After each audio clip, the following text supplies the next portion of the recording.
vamos a terminar la mitad de la clase con el apunte, ¿sí? Y terminamos la teoría, y después la segunda mitad de la clase y toda la clase que viene es de práctica, de ejercitación. Después ya vamos a hablar de eso. Qué ejercitar, cuándo entregarlo, cómo hacerlo, etc. Y antes que se pongan a ejercitar les muestro básicamente el uso del motor, ¿sí? Para destrabarlos en eso. Bueno, vamos a ver el tema que está a continuación de lo que vimos en la clase pasada, que es de mail, ¿no? Que es el de catálogo. El catálogo igual, si bien es un tema nuevo, pero ya hablamos de esto en la primera clase. Lo comentamos a nivel conceptual. Ahora lo vemos más en detalle. ¿Se acuerdan que dijimos que era el catálogo una base de datos, chicos? Que actúa como un diccionario de datos, una base de datos. ¿Ahí se acuerdan? ¿Qué habíamos dicho? Si se despabilan un poco.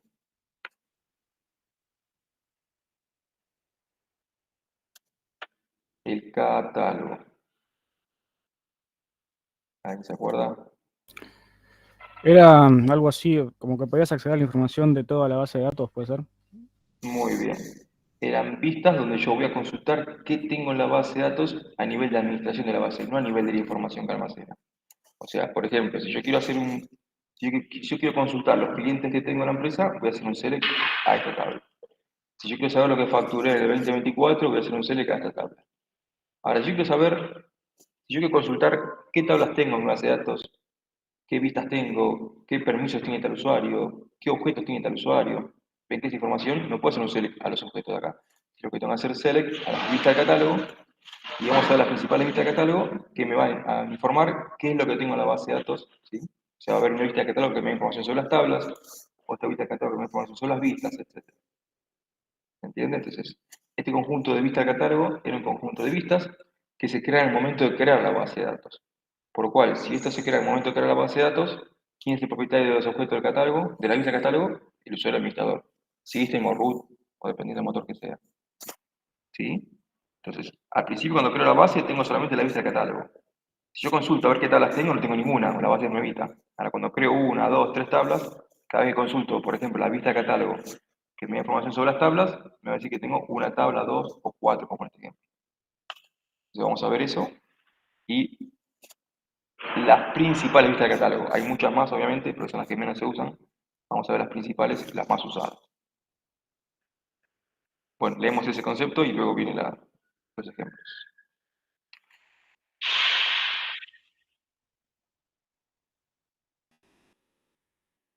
Las aplicaciones dinámicas que no están codificadas de forma rígida para funcionar con un conjunto específico de tablas y vistas deben disponer de un mecanismo para determinar la estructura y los atributos de los objetos de cualquier base de datos a la que se conectan.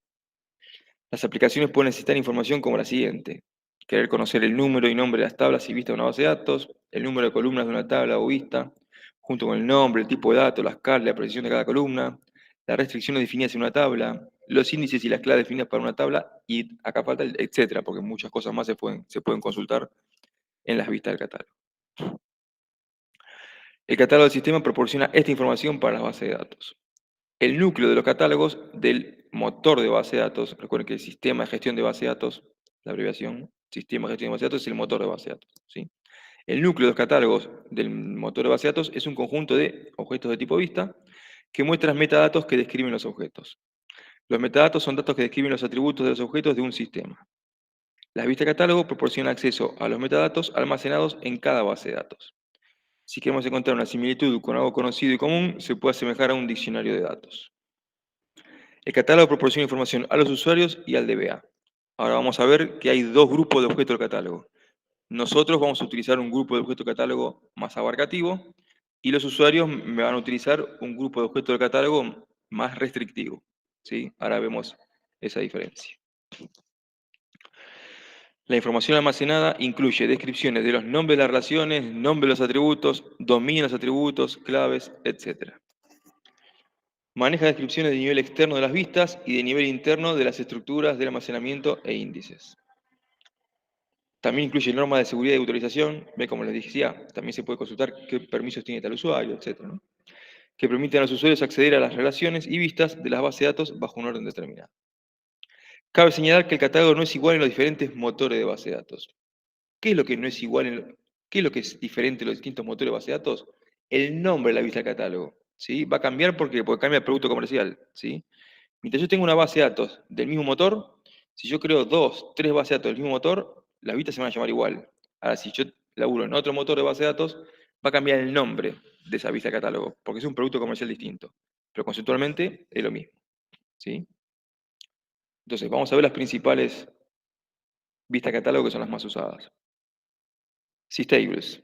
Esta es una de las vistas del catálogo. ¿Sí? Esta vista proporciona una fila por cada tabla en la base de datos. ¿Sí? Para cada una de ellas indica. Esas son las columnas de la vista. Name, que es el nombre de la tabla. Creator es el propietario de la tabla. ¿Sí? Recuerden que todo objeto tiene su propietario. Call count, el número de columna de la tabla, etc. ¿Por qué etcétera? Porque hay más columnas de cada vista. Pero a ver, chicos, ustedes como DBA, ¿se van a acordar cada columna de cada vista del catálogo? Así como ustedes se iban a acordar de cada columna de cada tabla de la base de datos. No. Entonces, ¿cómo veo todas las columnas de acá? Al igual que como vimos la clase pasada, que veíamos todas las columnas de una tabla. A ver, ¿se acuerdan qué pasa cuando yo quería hacer un insert? Hacía insert into y no me acordaba ni el orden de las columnas, ni cuál aceptaba o no nulos. ¿Se acuerdan? Entonces el insert lo descartaba porque no lo podía hacer. ¿Y qué hacía? Describía esa tabla, hacía un describe productos. ¿Y esto qué es lo que me hace? Me muestra la estructura de la tabla. Columna, tipo de dato no null, columna, tipo de dato no null. Entonces yo viendo esto, yo sabía el orden de las columnas, sabía cuál era no nulo o no, para saber si dejaba algún dato afuera o no, y ahí recién hacía el insert viendo la estructura. ¿Se acuerdan, chicos, de esto?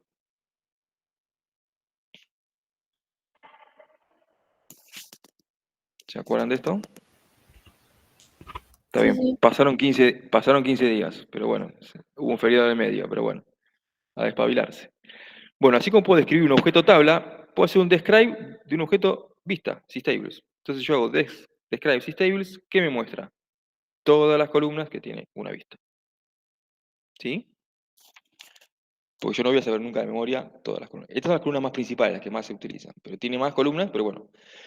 Otra forma de ver es, yo hago un select asterisco from systables. Ahí me muestra todas las columnas, porque hago select asterisco, pero me muestra también toda la información, ¿no? Pero si yo hago un describe, solamente el describe me muestra esto, la estructura, sin los datos, ¿no? Bien, entonces, si yo hago un select, entonces a systables, yo hago un select a esta vista, me va a dar información sobre las tablas que tengo. Y el select a esa vista me da una fila por cada tabla que tengo en la base de datos. Por lo cual, si yo hago un select, en este ejemplo me va a dar 4 registros el select. Me va a decir que tengo clientes, pedidos, empleados y facturas. Acá el pizarroncito lo tenemos hecho. Si yo hago select asterisco from systables y la consulta la termino acá, la corto acá, estoy mostrando todas las tablas de la base de datos. Entonces, ¿qué me muestra? Name, creator, core count, más columnas, ¿sí? Estas son las 3 que nombramos acá. ¿Y qué información me muestra? Tengo 4 tablas, dijimos, clientes, pedidos, del propietario de García, cantidad de columnas al azar, 5 o 6, y tengo las tablas empleados y facturas, que son propietario, empleados y facturas de López. ¿Se entiende, chicos? O sea, esto es lo que me vuelve, es una consulta SQL, ¿sí?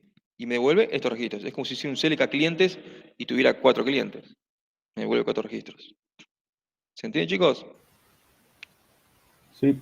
Es un Sí, select, o sí. sea, Sí.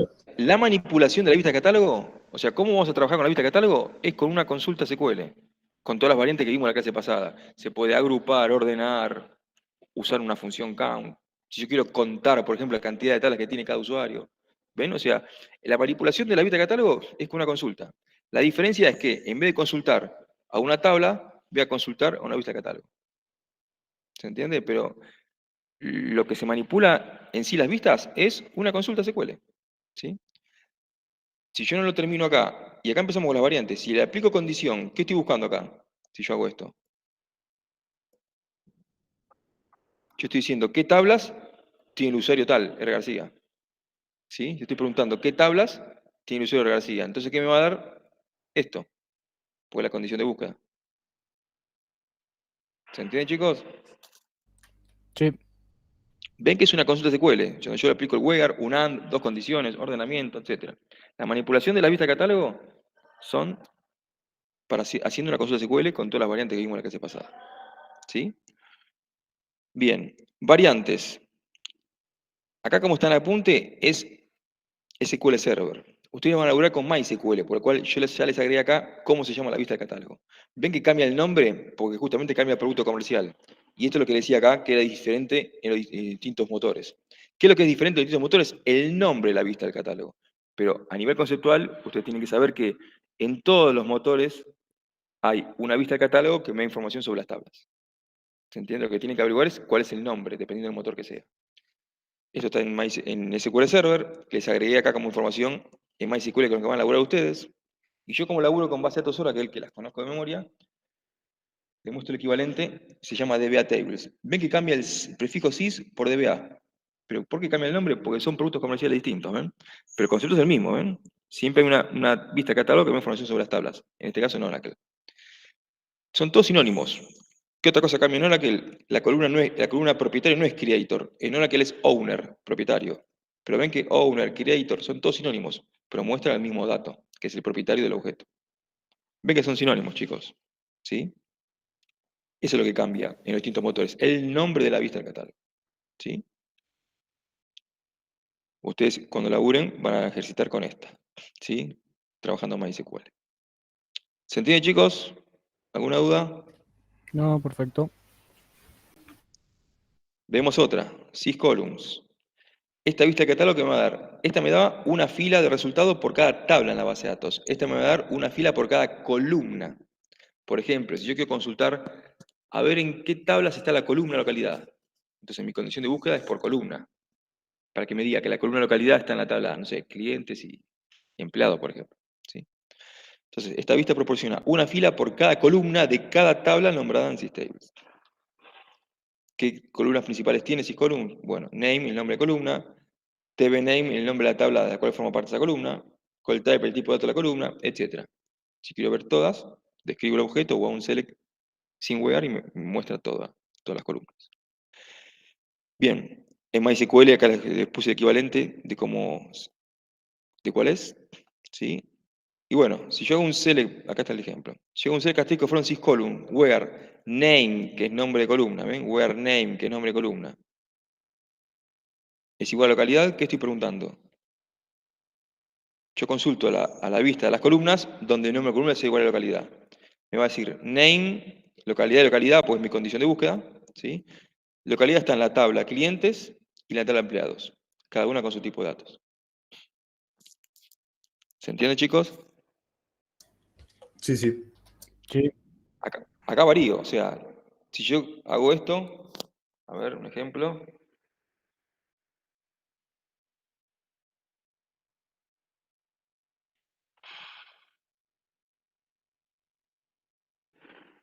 ¿Qué estoy haciendo acá? ¿Qué estoy pidiendo o consultando?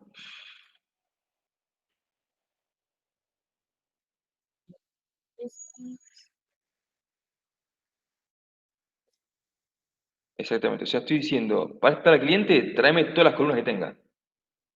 ¿Se entiende? O sea, que hacer esto sería equivalente a hacer ¿qué cosa? La descripción de clientes, el describe clientes. ¿Se entiende? Pues estoy diciendo, tráeme todas las columnas, por eso la vista de columnas, donde la tabla es clientes. Entonces me va a traer, ¿qué cosa? Una fila por cada columna de la tabla de clientes. ¿Se entiende? Ese sería equivalente a hacer un describe de clientes. ¿Ven? En este caso lo mismo. ¿Se entiende? Acá estoy diciendo todas las columnas de la tabla de clientes. Es similar a describir el objeto. ¿Sí? La misma información me trae. Muy bien, o sea, yo con condiciones puedo variar, ¿sí? Puedo ir variando lo que necesite buscar. Y bueno, de vuelta, el equivalente en MySQL, la vista de catálogo de MySQL se llama de esta forma. Yo que trabajo en Oracle, acá les coloco, ¿ven? ¿Cómo se llama? Que es DBA Tab Columns. ¿Ven? Siempre cambia el sí por el DBA, el prefijo. Pero bueno, esta es la vista de catálogo que me da información sobre las columnas en Oracle. ¿Ven? Cambia el nombre, pero conceptualmente lo mismo. En todos los motores hay vista de catálogo que me da información sobre las columnas y sobre las tablas. ¿Sí? Sí, sí. Bien, sysindexes. Esta vista me da información sobre los índices. Antes de ver qué información sobre los índices me da, repasemos qué era el índice. ¿Sí? Las tablas no hace falta repasar. La columna no hace falta repasar. Quiero creer, ¿no? Pues si ya a esta altura hay que ver qué es una tabla o una columna, estamos complicados, ¿sí? Estamos como Racing, ¿sí? Complicados. Repasemos qué es un índice. A ver, antes de ver la vista que me da información sobre los índices. ¿Qué era un índice, chicos? Lo vimos en la clase pasada.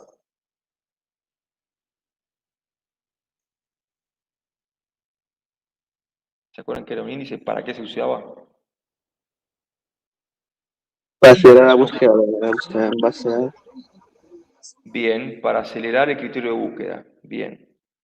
Como todo objeto de la base de datos, va a tener un propietario. O sea, un propietario tiene objetos tablas, objetos vistas, objetos índice a esta altura. ¿Sí? Y el índice tenía un nombre.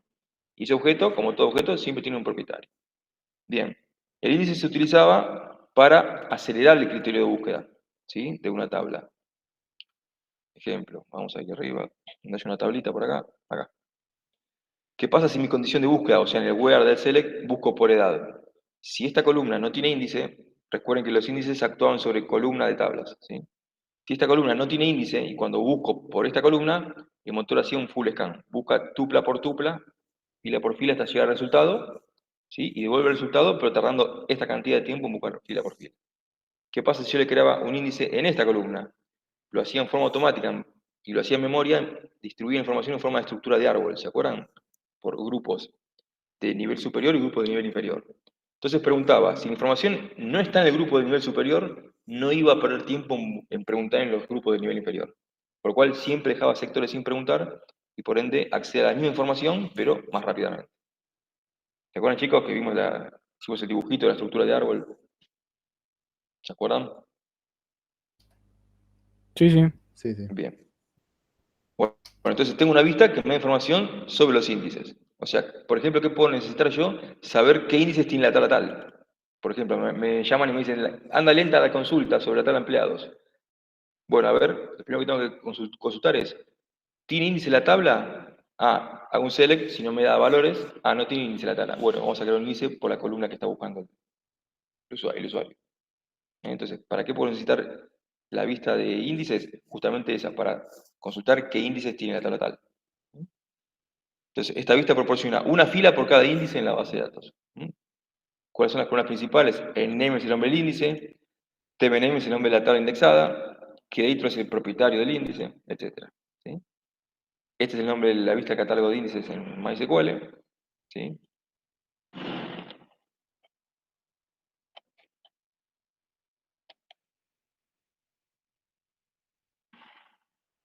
Ven, si yo hago select castigo fueron 6 índices, where tbname igual a clientes, ¿qué estoy consultando? ¿Qué índices tiene tabla clientes? Ven, yo filtro por, consulto la vista de índices, filtrando por nombre de tabla.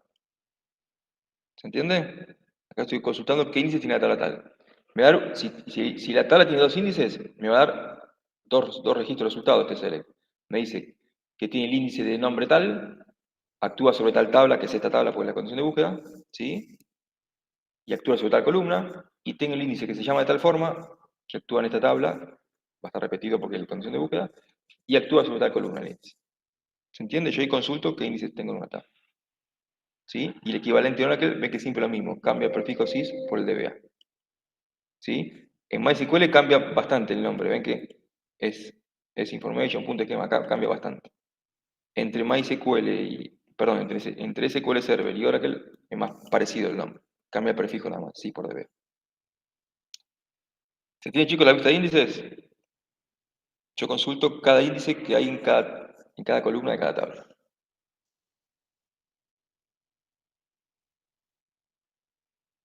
SysViews. Esta vista me da información sobre las vistas. Parece un trabalengua, pero ¿qué estoy diciendo acá? Esta vista de acá, SysViews, me da información sobre estas vistas. ¿Se entiende, chicos? Yo hago un select acá a SysViews y me dice qué vistas tengo en la base de datos. Esta y esta, esta y esta. ¿Se entiende? Si filtro, ¿no? Si filtro donde el propietario es Edgar García, me dice que tengo estas dos vistas. Si consulto todas las vistas, me da, tengo 4. Estas dos y estas dos. ¿Se entiende, chicos? Sí. Sí, sí. Bien. Entonces, esta vista proporciona una fila por cada vista en la base de datos. Las columnas principales que tiene son name, nombre de la vista, creator, propietario de la vista, etc. ¿Cómo se llama el equivalente en MySQL? Que es con lo que van a trabajar ustedes. SysViews en Oracle DBA Views. ¿Sí? Siempre cambia el prefijo sys por DBA. Entonces, fíjense que yo tengo una vista, por cada tipo de objeto en la base de datos. O sea, tengo el systables, sysviews, sysindexes. Tenía el objeto snapshot, ¿se acuerdan? Que sacaba una foto de la información. Voy a tener un syssnapshot, ¿sí? O sea, hay una vista de catálogo por cada tipo de objeto en la base de datos. Ahora, ¿qué pasa? Hay uno que es muy importante, que ahora lo nombramos, que si no estuviera esa vista de catálogo, sería engorroso conseguir las cosas. Por ejemplo, ¿qué pasa si yo les pregunto, y si yo quiero saber qué objetos tiene el usuario tal, el usuario García, para que me diga que tenga 2 tablas y 2 vistas, en este caso? Con lo que aprendimos hasta ahora, ¿qué tendría que hacer? Hacer un CLK systables filtrando por García, para que me dé estos dos. Tendría que hacer un CLK sysviews filtrando por García, para que me devuelva esos dos, e ir sumándolos el resultado, ¿se entiende? Porque yo quiero saber qué objetos tiene. Me tiene que decir estos dos y estos dos. Entonces tendría que hacer un CLK systables filtrando por García, separando el resultado. Un CLK sysviews que separa estos dos y sumo el enunciado, sumo el resultado, digo.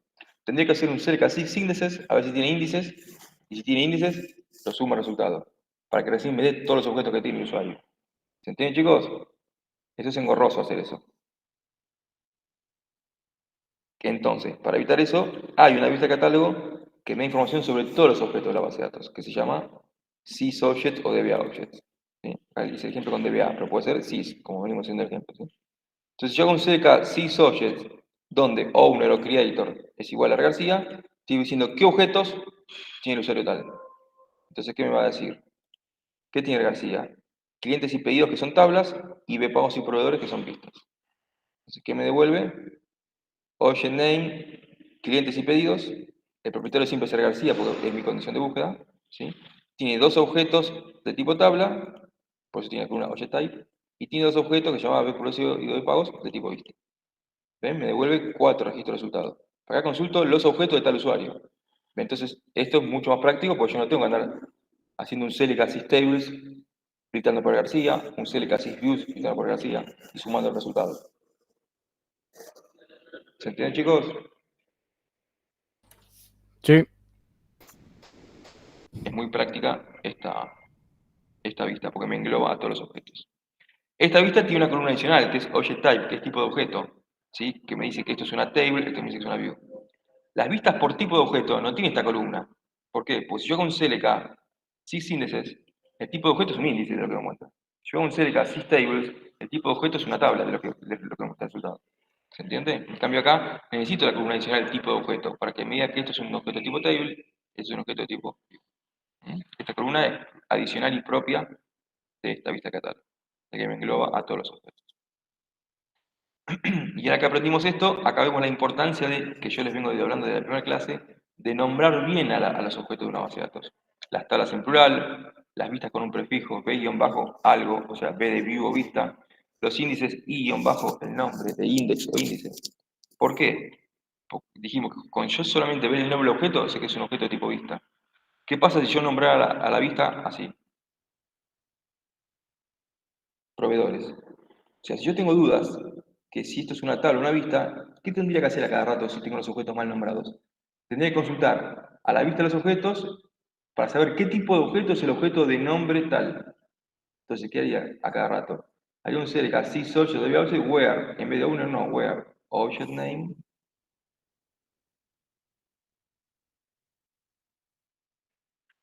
es igual a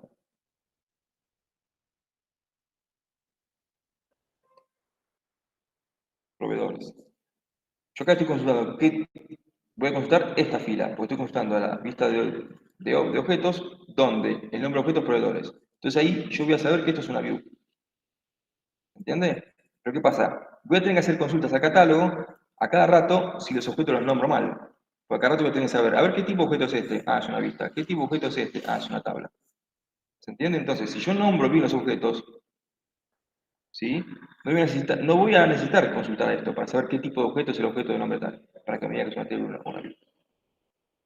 ¿Se entiende, chicos? Sí, profe. Bien. Entonces, es importante eso, ¿sí? Saber de nombrar bien los objetos catálogo. De vuelta, ustedes, como están aprendiendo a cómo moverse en la base de datos, si algo no lo saben, enseguida lo consultan, ¿sí? Consulta catálogo, qué tipo de objeto es el objeto de nombre tal. Y me dice que es una table, ¿sí? Bien.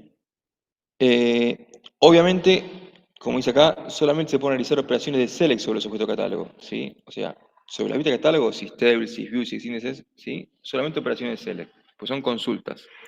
Obviamente que es imposible que me permita hacer un insert acá o un delete. ¿Por qué? Ejemplo, ¿qué pasa si el motor me permitiera hacer un insert a systables? Estaría insertando un registro de una tabla en forma lógica donde físicamente no existe la tabla. Ilógico, ¿se entiende? Por eso que solamente se hacen operaciones de select sobre las vistas de catálogo, ¿sí? Yo consulto lo que tengo al momento de la consulta, ¿sí? Yo hago un select a systables, me dice que tengo 4 tablas. Si al segundo siguiente alguien me crea una nueva tabla, bueno, tengo que volver a consultar a systables para que me diga que ahora tengo 5 tablas, ¿sí? Siempre me devuelve lo que tengo en la base al momento de la consulta. Que para un select a cualquier tabla, lo mismo. Yo hago un select a clientes, tengo 100 clientes, ese select a clientes me devuelve 100 registros. Si al segundo siguiente alguien me crea un nuevo cliente, bueno, tengo que volver a hacer un select al cliente para que me muestre 101 registros, ¿sí? O sea, el uso de la vista catálogo es igual que el uso de una tabla. En el select me devuelve lo que tengo al momento de la consulta. Bien, y lo que faltaría es esto que dijimos acá. El catálogo proporciona información. ¿A quién? A los usuarios y al administrador de la base de datos. Entonces, dijimos que vamos a ver qué grupo de objeto catálogo van a utilizar nosotros, más abarcativo, y qué grupo de objeto catálogo van a utilizar los usuarios, que es más restrictivo.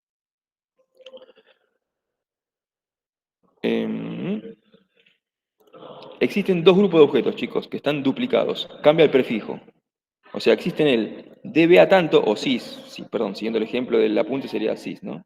Existen las sys o DBA tanto, o sea, sysTable, sysView, sysIndex, etc., columns, y después se duplica cambiando el prefijo. Están las user tables, user views, user indices, o sea, está esto duplicado cambiando el prefijo. ¿Me siguen hasta acá? Ahora vemos quién usa cuál, ¿sí? Pero están duplicados. Tengo las sys tanto y las user tanto. ¿Sí? ¿Me siguen? Sí, genial. Bien. Sí, sí.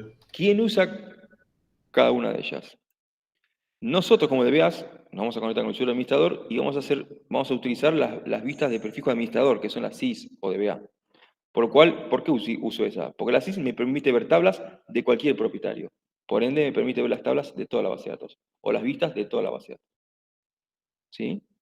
Si un usuario común quiere hacer un select a systables, le tira acceso denegado. Error. Porque no tiene permiso para utilizar esas vistas que son más abarcativas. Entonces, nosotros vamos a utilizar, con el usuario administrador, utilizamos las vistas de prefijo sys para ver lo de toda la base. ¿Qué va a usar los usuarios comunes? El motor le concede automáticamente el privilegio de decir qué cosa al usuario. Como este usuario, el motor reconoce que es propietario de estos objetos, así como puede manipular estos objetos, ¿se acuerdan? Sin necesidad de darle permisos, así como este usuario puede hacer un select, un update, un inicio, un delete sobre estos objetos porque es propietario, también el motor le da gratuitamente el privilegio de decir que cada usuario consulte a ver qué es lo que tiene. O sea, que este usuario consulte qué tablas tiene, qué vistas tiene o qué objetos tiene. Que este usuario consulte qué tablas tiene, qué vistas tiene, qué objetos tiene. Pero cada uno consulte lo suyo. Que este consulte que este consulte esto. Bueno, se me pita para arriba. Que este consulte esto. Que este consulte esto. ¿Se entiende? Entonces, ¿el usuario qué va a hacer? Va a ser un select asterisco from user tables. Entonces, si está logueado R. García va a ser un select asterisco from user tables y el user reemplaza al R. García por el usuario logueado. Entonces, le muestra las tablas de R. García. Entonces, ¿qué va a mostrar? Haciendo un select a user tables conectado a R. García, le muestra clientes y pedidos. Si este tipo hace un select a user views, le muestra estas dos. Y si es un select a user objects, no sysobjects, sino user objects, le muestra estos 4, 2 y 2. De López se conecta, hace un select a user tables, le muestra qué tablas tengo. Este es un select a user views, le muestra estas dos. Si este es un select a user objects, le muestra estos 4. ¿Se entiende? Cada usuario va a ver lo de cada uno, no lo de los demás. Por lo cual, los usuarios comunes van a utilizar los objetos del catálogo de prefijo user tanto. Y nosotros como administradores utilizamos la de prefijo DBA o sys, dependiendo del motor que sea. ¿Se entiende, chicos?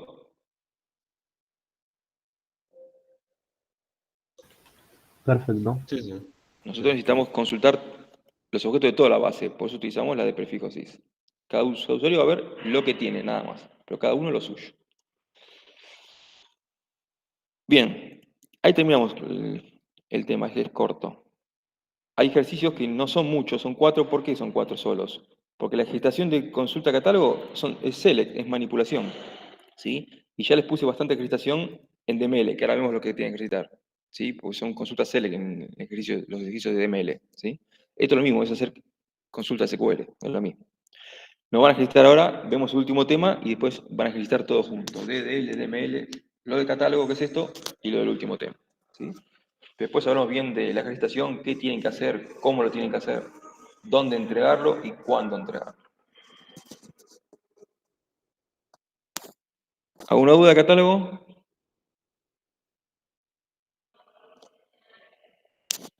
¿No? ¿Arrancamos tema nuevo? ¿Están durmiendo? ¿Se despertaron? ¿Se levantaron? ¿Están ahí? ¿Dormidos pero están? Sí, No, sí, sin duda. estamos. ¿Ya se espabilaron esta media horita? ¿Ya está? Bien. Continuamos. El último tema, que tampoco es largo y tampoco es nuevo del todo. Ya algo conocen. Van a aprender lo nuevo. Vamos a ver la red de integridad relacional. ¿Qué era la red de integridad, chicos? ¿Y qué red de integridad conocemos hasta ahora que vimos? ¿Se acuerdan? Como palabra técnica de regla de integridad. ¿Qué regla de integridad conocemos hasta ahora? ¿Random? Bien, la non-null. O sea, por definición, entonces vamos por la definición. La regla de integridad eran reglas de validación o reglas de negocio, donde esas reglas de integridad me validan algo y cuando se viola esa regla va a saltar el error. Esa es la definición conceptual. ¿Qué regla de integridad hasta ahora vimos? Vimos la non-null, muy bien, donde era opcional, pero si yo a una columna le coloco non-null, estoy activando la regla de integridad de la non-null, y si ese campo es vacío, salta el error. Muy bien. ¿Qué otras dos reglas de integridad vimos hasta ahora?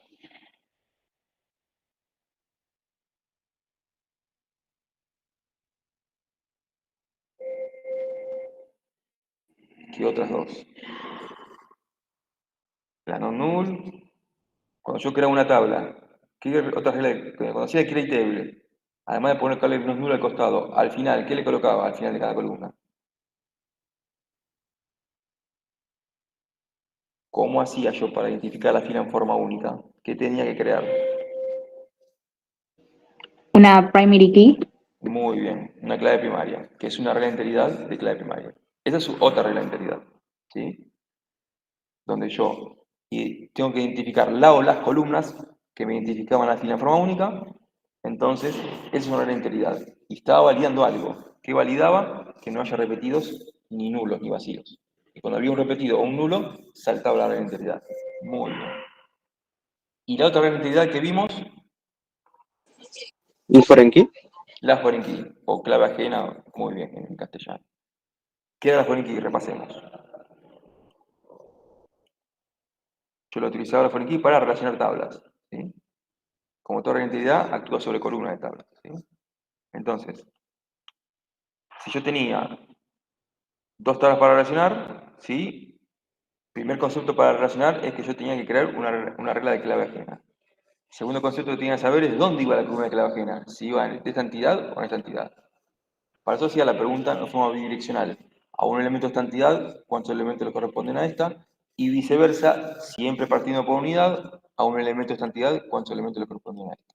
En base a lo que me dé la pregunta, voy a saber dónde ubico la columna de clave ajena. ¿Se acuerdan? Teníamos un departamento pertenece a, perdón, en un departamento ¿hay?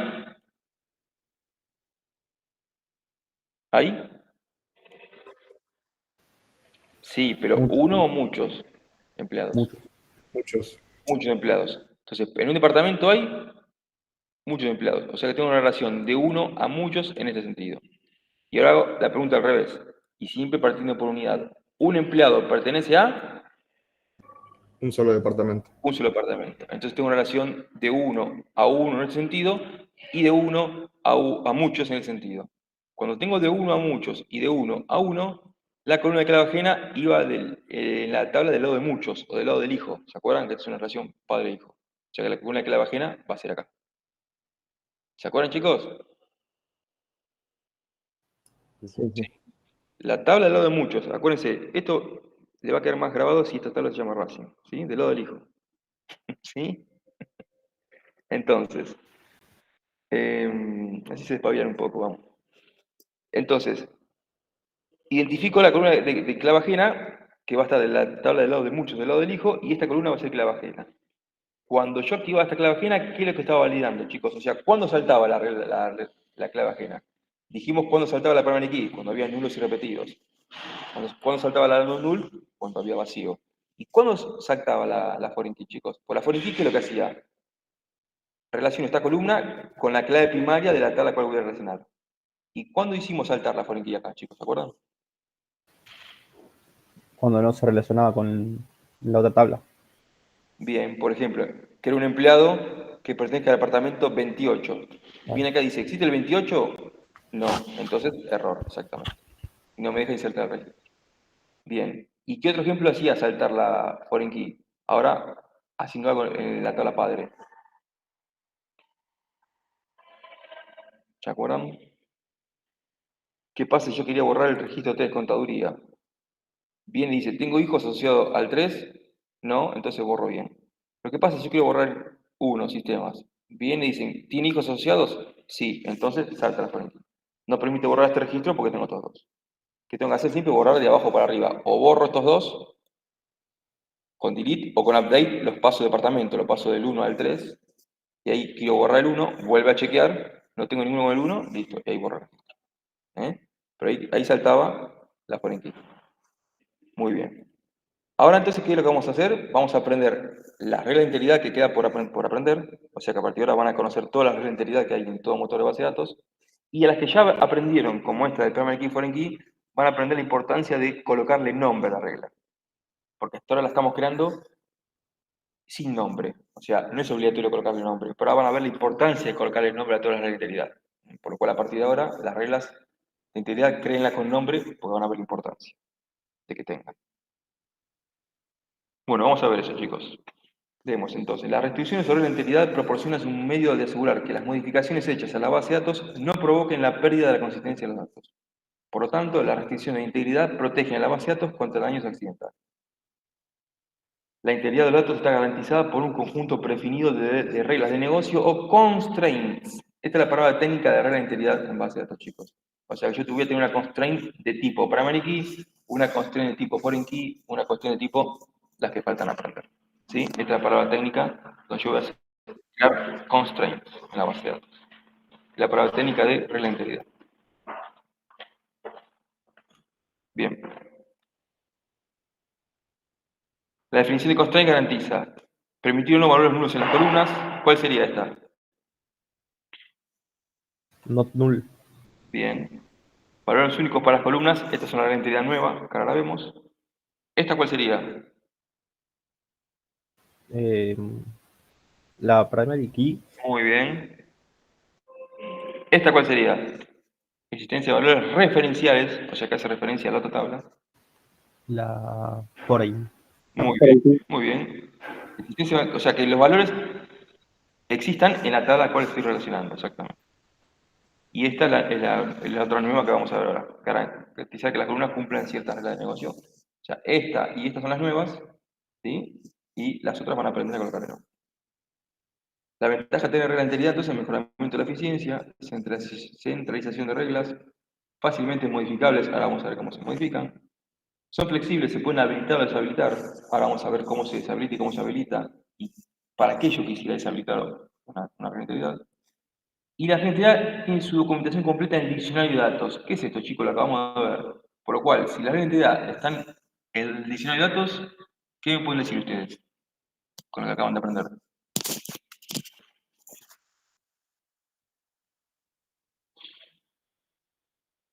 ¿Qué me pueden decir, chicos? ¿Qué es el diccionario de datos que acabamos de hablar?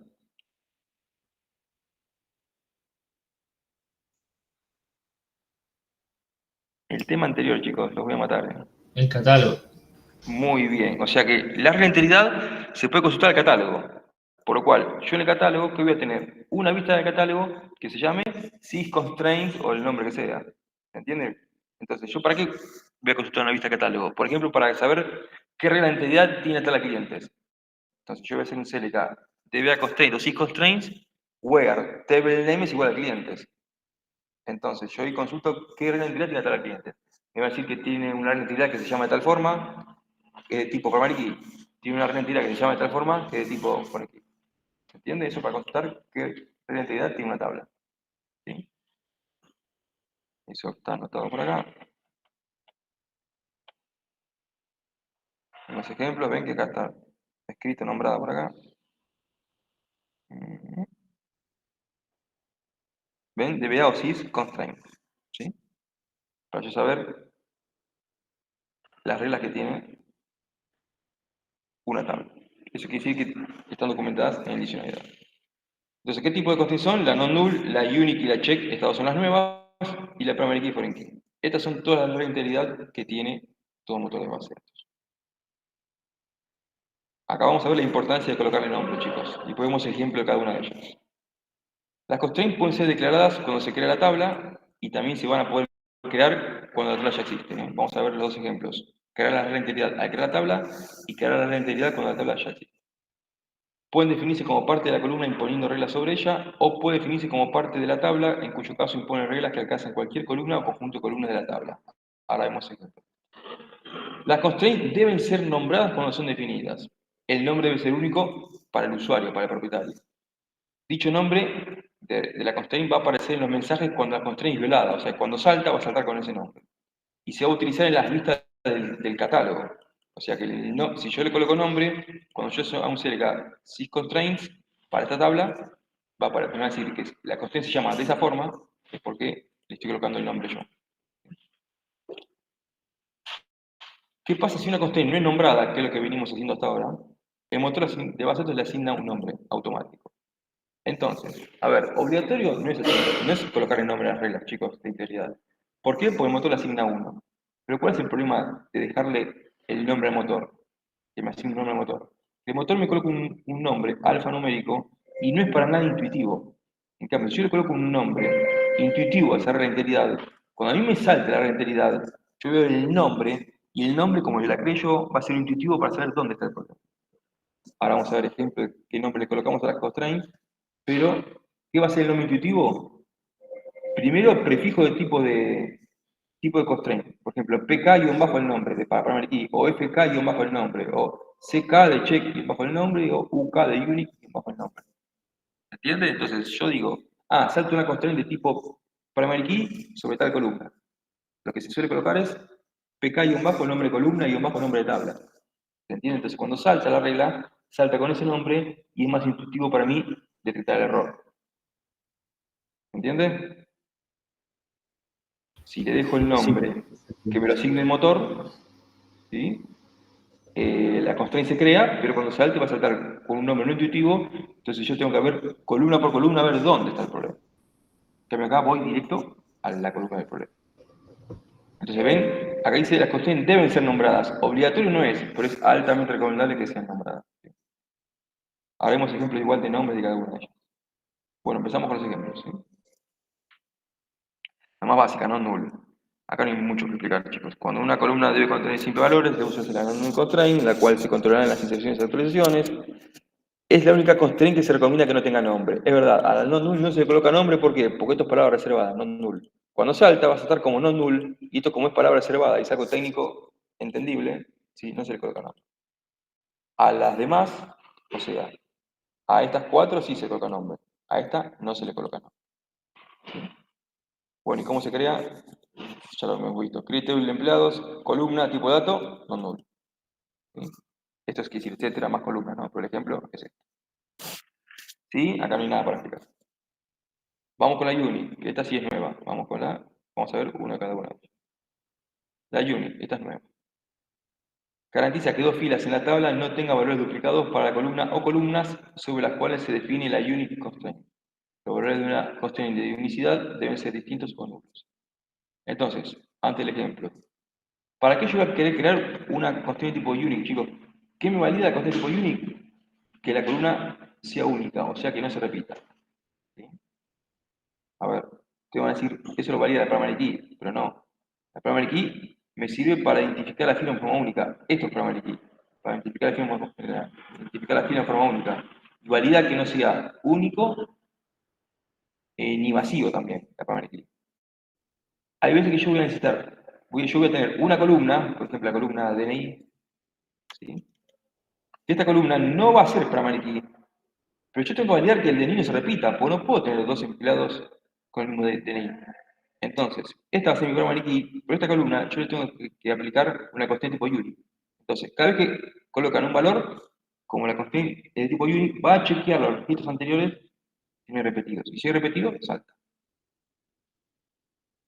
¿Entienden, chicos?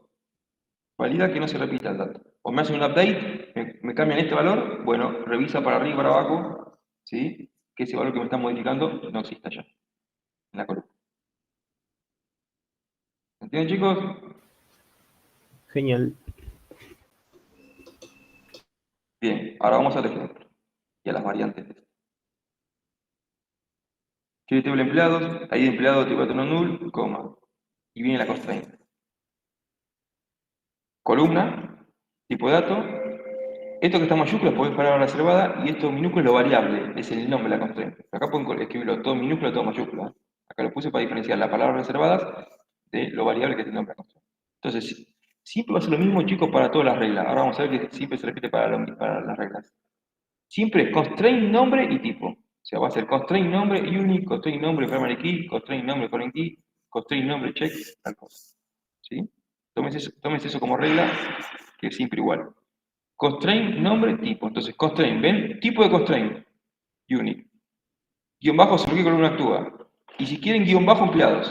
O sea, con el nombre, cuanto más intuitivo sea el nombre, más fácil me va a ser para identificar. O sea, si yo estoy haciendo una inserción, un insert, a un registro, que tengo capaz muchas columnas, tengo 15 columnas, y el insert me salta un error por una regla, si a mí me salta el error con nombre UK documento, sé que el error lo tengo en esta columna y es tipo unique, o sea que está validando que no se repita, por lo cual este dato que estoy colocando en esta columna está repetido.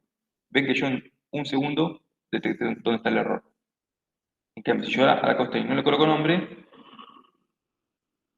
este nombre va a ser el nombre alfanumérico y no es intuitivo para nada que me asigna automáticamente el motor. ¿Sí? Profe, Y salta con ese nombre que me asignó el motor y yo tengo que revisar columna por columna porque no voy a identificarlo. Sí, entonces ese nombre es el nombre para cuando salta el error.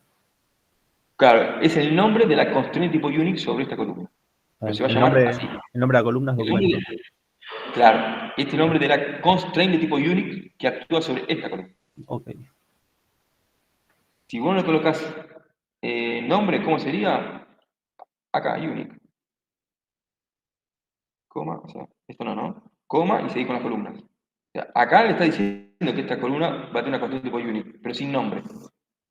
Esto funciona, pero sin nombre.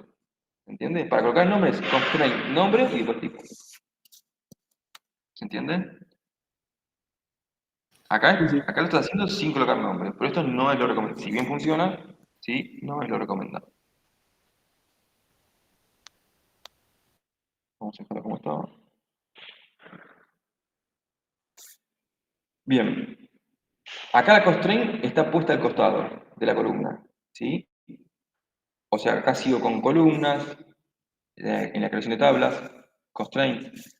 Pero si bien acá está al costado de la columna, es para mostrar el ejemplo de cómo se crea la constraint. Pero lo más recomendable, chicos, no es crear las columnas, las constraints al costado de cada columna, sino lo más prolijo y ordenado es crearlas abajo. O sea, hacer esto. Está por acá si no tipeo. Bueno. Definición de columnas y por último definición de constraint. ¿Ven? O sea, constraint tal cosa, coma, constraint de tal otra. Ahora lo vemos, coma, constraint de otra. Pero ven que esto es más prolijo, que haya definición de columnas y por último la definición de constraint. Ahora vemos esto que tiene dos columnas. La unique, ¿ven? Yo esto lo podía hacer acá.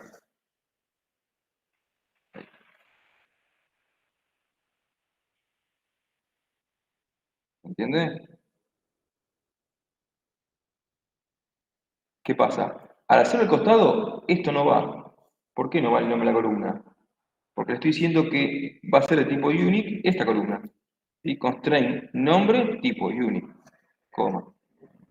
¿Sí? Ahora, cuando yo coloco la constraint abajo, es lo mismo, constraint nombre tipo, pero entre paréntesis, ¿qué columna de todas estas va a ser unique documento? O sea, cuando yo hago la constraint abajo, tengo que agregar entre paréntesis la columna que va a ser de tipo unique.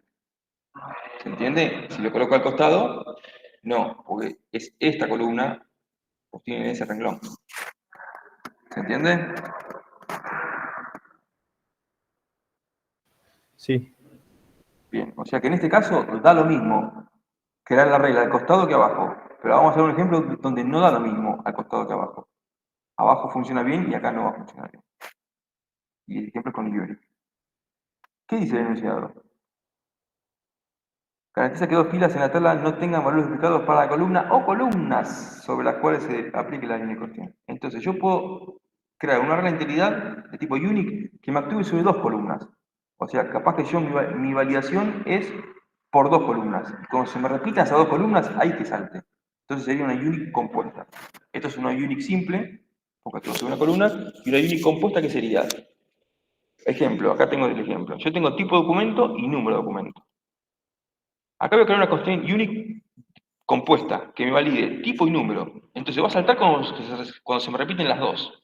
O sea, se me va a repetir tipo de documento, se me va a repetir DNI muchas veces, pero siempre distinto número. Y si llega a haber un mismo número de documento, pero que sean distinto tipo, o sea, mismo número de documento, pero que uno sea DNI y el otro sea, no sé, libreta cívica o libreta de enrolamiento. ¿Se entiende? ¿Cuándo va a saltar la unique compuesta? Cuando haya mismo tipo y mismo número. O sea, cuando sea DNI tal número y DNI el mismo número. Ahí va a saltar, cuando sea en forma compuesta. ¿Se entiende? sí, sí. Entonces, cuando... ¿Podría volver a explicarlo, por favor? Sí, sí. ¿Entendiste cómo funciona la unique simple? Cuando se repite esa Sí, sí. columna, salta. Bueno, esto es igual que la primary key compuesta. La primary key validaba repetidos y nulos. ¿Sí? ¿Qué pasaba cuando hacíamos... Vamos a hacer este ejemplo de primary key. De la punta.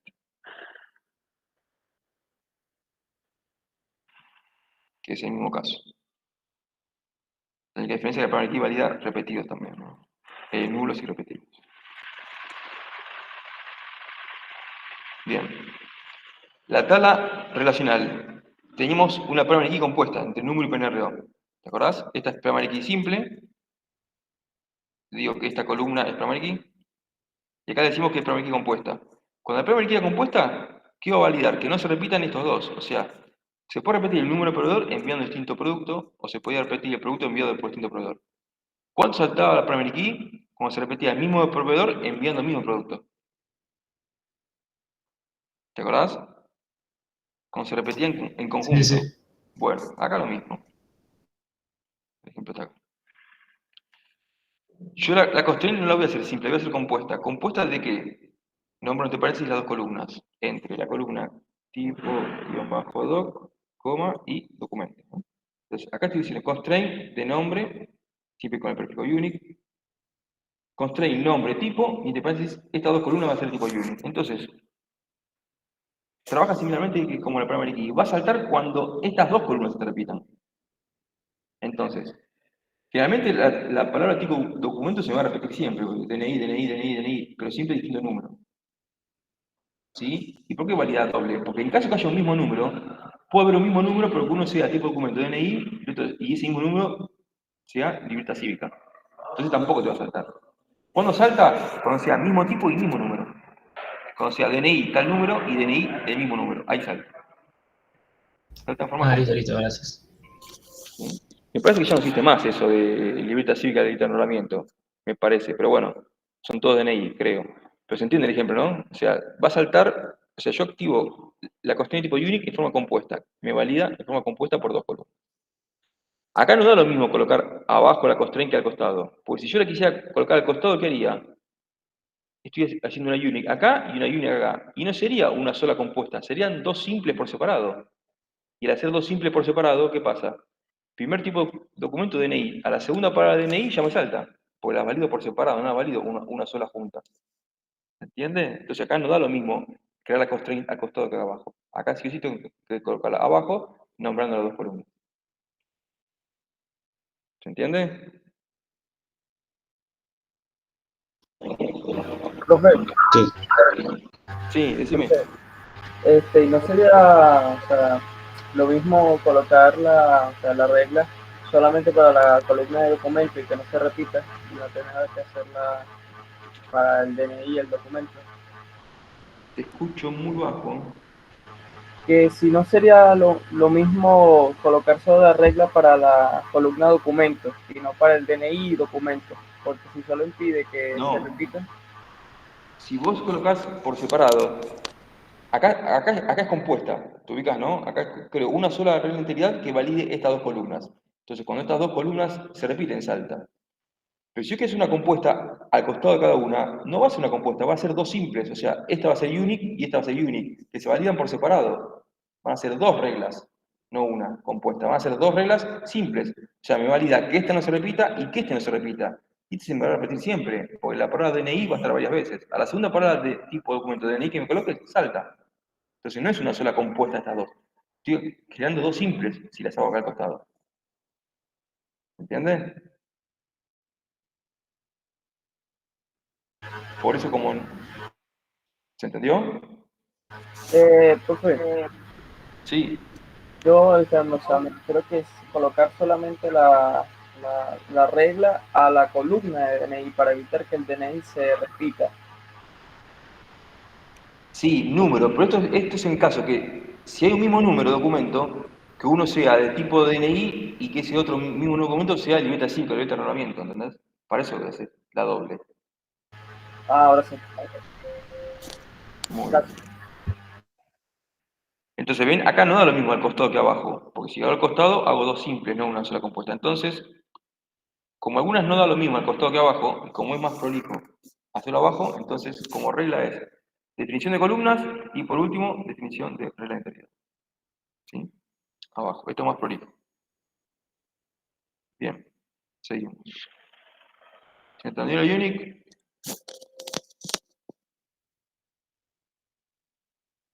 Sí. Bien. Vamos a la check. Esta también es de las nuevas. Obliga que una condición especificada sea evaluada a true para la columna o grupo de columnas que se aplique a la check constraint. A ver, chicos, la constraint tipo check es la más variable de todas. Más variable o más parametrizable de todas. ¿Por qué? Porque las demás constraints siempre me validan algo fijo. Por ejemplo, la constraint de tipo non-null siempre me valida lo mismo, que no sea repetido. La constraint tipo primary key siempre me valida lo mismo, que no sean nulos ni repetidos. La constraint tipo unique, que me valida siempre lo mismo, que sea único el dato. La constraint foreign key me valida lo mismo, que los valores del hijo coincidan con el padre. Ahora, la constraint tipo check es la constraint más variable de todas porque yo voy a colocar una regla de validación a medida de lo que necesite validar. O sea que es la más variable de todas. Ejemplo, tengo una tabla de empleados, tengo una columna de edad del empleado, digo, constraint, ve que siempre igual, constraint, nombre, tipo, check, y lo que va entre paréntesis es lo variable. La constraint es lo que quiero variable que valide. ¿Qué voy a validar, por ejemplo? Que esta columna esté entre esta edad y esta edad, la de laboral. Ven que esto es lo variable. Y esta condición va a validar en base a la necesidad puntual que yo necesito validar. Ven que esta es variable. De vuelta, el nombre constraint, ven, siempre intuitivo. CK, tipo de constraint, sobre qué columna actúa. Y si quieren guión bajo empleados, sobre el nombre, tipo de constraint, columna y tabla si quieren. ¿Sí? Siempre lo más intuitivo posible el nombre, cuando salte. ¿Se entienden, chicos? Y siempre es constraint, nombre, tipo y lo que sigue. ¿Eh? ¿Se entiende? Sí, sí. Acá les coloco un ejemplo para que vean que esto es lo variable. Pues se puede utilizar mayor, menor, in. Fíjense. Constraint, nombre, tipo, chequeame que la columna de estado civil sea entre estos dos valores, casado y pareja, y el de mi cónyuge no sea nulo, o que el estado civil sea entre soltero, separado y viudo, y que el de mi cónyuge sea nulo. Ven que cualquier condición, dentro de la apertura y cierre del check, puede ir cualquier condición, lo que necesite validar. Por eso es la más variable de todas, porque voy a validar lo que necesito, dependiendo del tipo de columna. Pero como regla es siempre lo mismo, chicos. Constraint, nombre, tipo. Y después viene la condición. ¿Sí? Acá está hecho al costado de la columna, pero bueno, ¿qué dijimos? Abajo. ¿Sí? Una, coma, otra, coma y de vuelta. Abajo, ¿no? Constraint, CK, guión bajo, no sé qué, check, Profe, condición, coma. ¿Sí? Siempre abajo. Sí, dime. entonces la condición check es más flexible, o sea que tú la puedes modificar para lo que necesites, que rango de datos, que si... Exactamente. Después otra columna, necesitas validar algo puntual como esto, le pones el valor que sea. Exactamente. Pero esto valida, no valida siempre lo mismo, valida lo que vos necesitas validar. En cambio, las otras reglas siempre validan algo fijo. Claro, Si colocas claro. non-null, la non-null valida algo fijo. La unique valida algo fijo. Esto no valida algo fijo. Va a validar lo que vos quieras validar en la Puede condición. ser La condición nombre apenas es. o, por ejemplo, Claro. algo así. Nombre, exactamente. Cada columna puede tener su validación puntual. Exactamente. Gracias. Exactamente. Profe, una Profesión, consulta. que sea entre sistemas, sí, cualquier condición. Sí, dime. Cuando la creas abajo, ¿qué va primero? ¿La condición o a qué columna le asignas? Igual, fíjate, constraint, nombre, tipo y la columna. Vamos a hacerla. Hiciste todas las columnas y la condición era sobre edad. Bueno, acá no está edad, pero vamos a colocarle cualquiera, domicilio. Siempre lo mismo, constraint, nombre, vamos a hacerla completa. Suponete que estuviera edad, ¿no? CK, edad, em. Check. Fíjate, constraint, nombre, tipo.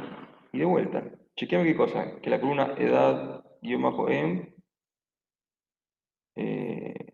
mayor a 17, and edad em, menor que 65. Es lo mismo, ¿entiendes? Me quedo abajo.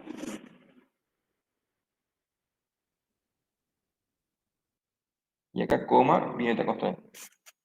Fíjate, es constraint, nombre, tipo. Obviamente esta columna tiene que estar acá, ¿no? ¿Se entiende, no? Pero fíjate, constraint, nombre, tipo. En este caso es exactamente la misma sentencia acá que si estuviera al costado del empleado. ¿Ves? Constraint, nombre, tipo y la condición de la columna. ¿Se Ah, o entiende? sea, no hace falta aclarar a qué columna es porque ya en la condición Porque la colocás. exactamente, porque la condición estás poniendo, exactamente. Por eso en este caso es exactamente igual, porque acá colocas de vuelta esta columna tenga esta condición. Si lo pones abajo, lo mismo, que esta columna tenga esta condición. Por eso en este caso es exactamente lo mismo, al costado que abajo. Pero por eso algunas dan lo mismo y otras no, como vimos recién. Y aparte, como es más prolijo, entonces por las dudas, recomendación, siempre esto. Aparte visualmente, fíjense que es mejor. Definición de columnas, definición de constraint. Y ahí recién cierro el paréntesis del criterio. ¿Sí? Bueno, la check es eso, chicos. Constraint nombre tipo y dentro de paréntesis es lo variable que necesito validar. Se puede utilizar el AND, el OR, como está acá, el IN, mayor o menor, un igual. ¿Sí? Bien, la primary key. Esto ya lo saben, lo que van a aprender ahora es a colocar el nombre a la primary key que no le estábamos colocando. Entonces, especifica un simple compuesto conjunto de columnas que identifican a cada una de las filas de la tabla. Una tabla puede tener una sola clave primaria. Recuerden que la clave primaria es única, puede ser simple o compuesta, pero es única. Y las columnas que la componen no pueden todas tener valores nulos. Ejemplo, entonces, criterios diferentes, ahí sucursal de diferente, más columnas. En este caso la primary key es compuesta, son por estas dos columnas. ¿Qué hacíamos hasta ahora, chicos? Hacíamos primary key, una columna o la otra, si era simple o compuesta. ¿Se acuerdan? Hasta ahora hicimos esto en la clase pasada, hasta la clase pasada. Esto si fuera clave primera simple y esto si fuera clave primera compuesta. Pero ¿qué pasa? No le estoy colocando nombre. ¿Se entiende? Entonces, el motor asignaba 1. ¿Y qué es lo nuevo? Constraint nombre tipo, ¿ven? Entonces, al agregarle esto, la primera key va a saltar con, ¿ven? Prefijo, pk, guión bajo, tabla, ¿no? ¿Entiende? Ustedes hacían esto. Entonces, Funciona porque pues, se la crea, el motor la crea, pero al crear usted sin nombre, el motor le asigna un nombre a la primary key. Pero siempre constraint nombre tipo para que salte con este, ¿no? Prefijo de tipo de constraint, pk, tabla. ¿Entienden, chicos? Sí. Y acá lo mismo, o sea, ustedes podrían hacer.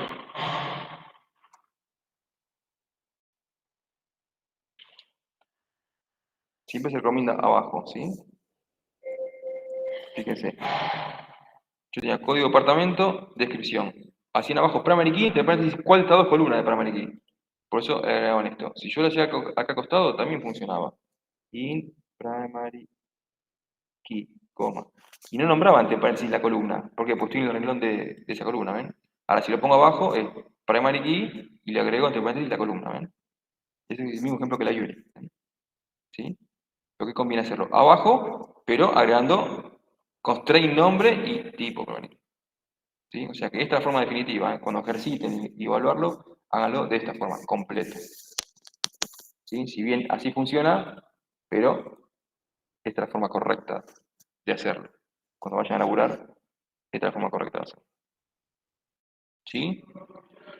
Y la foreign key lo mismo. Ya saben cómo hacerlo, le agregamos el asignarle nombre. Y acá vamos a ver el ejemplo de cuándo salta la foreign key y vamos a ver que salta con el nombre que yo le estoy creando. Entonces, la foreign key asegura que los valores en las columnas de la... Perdón, ¿se entendió, no, primary key? ¿Pasamos a la que sigue? ¿Todo bien? Sí, sí. Entonces, foreign key asegura que los valores en las columnas de la constraint existan previamente en la definición de una clave primaria o única de la otra tabla a la cual se está relacionando, ¿no? No garantiza que los valores de la columna sean no nulos, para eso hay que utilizar la no nulo. Es la más usada de las constraints para definir una base de datos relacional, o sea, para yo relacionar tablas, uso una foreign key, por eso es lo que dice esto. ¿Sí? Pues yo la utilizo la foreign key para relacionar una tabla con otra. Entonces vamos a hacer el ejemplito eso de la tabla de departamentos y empleados. Insertamos unos registros y vemos cuándo salta. Creamos la tabla de departamentos. La columna ID, tipo de dato, y su primary key, que es primary key esa columna. Constraint, nombre, tipo primary key, esta columna de primary key. ¿Sí? Coma, más columnas. El nombre del departamento, etc. Pero no viene el caso. Es el extracto de ejemplo para ver cuándo salta la tabla. Tengo la tabla hijo empleado, donde tengo ID del empleado, nombre de empleado, localidad de empleado, y la columna que me interesa, que es departamento ID, que va a ser la columna de clave ajena, haciendo referencia a esta columna. ¿Sí? Entonces, acá viene esta columna de foreign key, entonces. Constraint, nombre, tipo, references, la tabla PAL.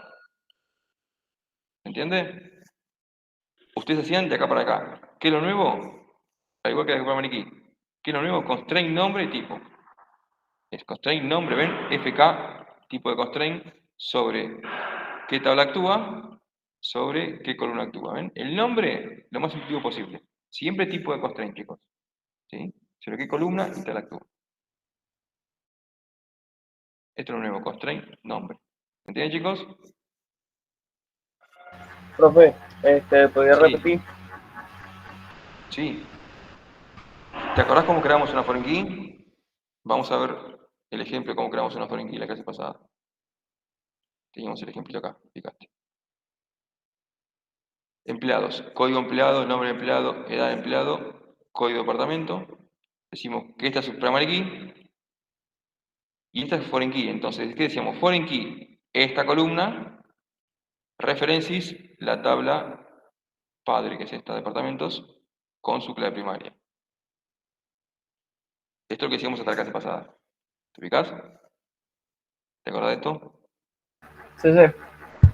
Bien, ¿qué le agregamos ahora? El constraint nombre. O sea, ¿qué le agregamos? Constraint nombre. FK, guión bajo, el nombre que sea. Guión bajo, el nombre que sea. Foreign key, tal columna de referencias. O sea, que lo nuevo es, de esta forma se crea la foreign key, pero el motor le asigna un nombre automático. Acá está diciendo constraint nombre tipo. Y estoy creando un nombre Ok, a la tabla. entonces solo es para identificarlo. Exactamente, colocando el nombre. Ok, gracias. A ver, fíjense que acá la constraint está en el renglón de abajo, pero lo estoy haciendo al costado de la columna, ¿ven? Está en el renglón de abajo, está al costado. Entonces, foreign key, y no digo qué columna de foreign key, pues estoy haciendo al costado. Cuando lo hago abajo, ¿qué tengo que decir? Foreign key, entre paréntesis la columna. Falta eso, ¿ven? Acá está esto.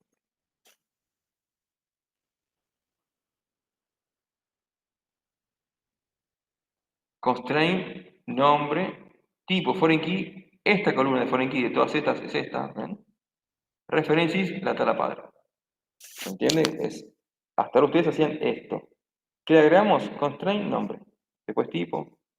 Pero, ojo, en el ejemplo apunte, dice foreign key y entre paréntesis no dice la columna, porque estoy haciendo la constraint al costado de la columna. ¿Sí? Pero si lo hago abajo, pasa lo mismo que con la primary key o con la unique. Si lo hago abajo, tengo que agregar entre paréntesis cuál de las columnas va a ser foreign key. Foreign key, esa columna, referencias. Y lo nuevo es constraint, nombre, tipo. ¿Se entiende, chicos?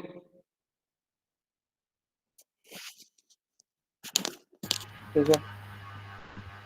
Bien.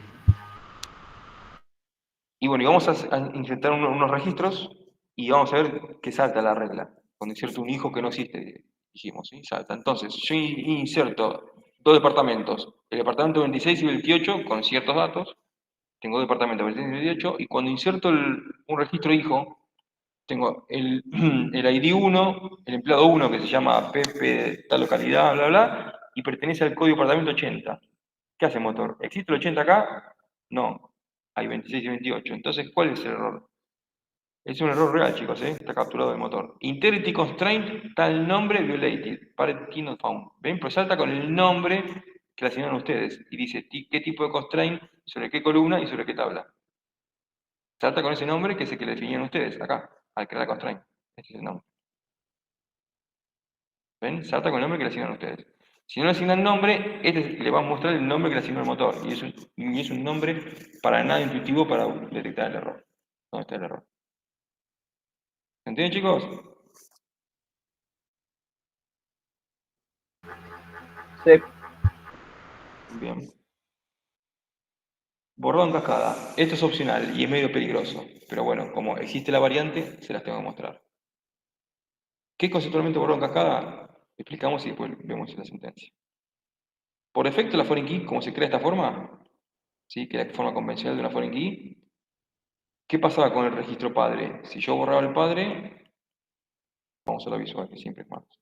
Si yo borro el padre, el registro 1, y tengo hijos, salta el error y no me deja borrar.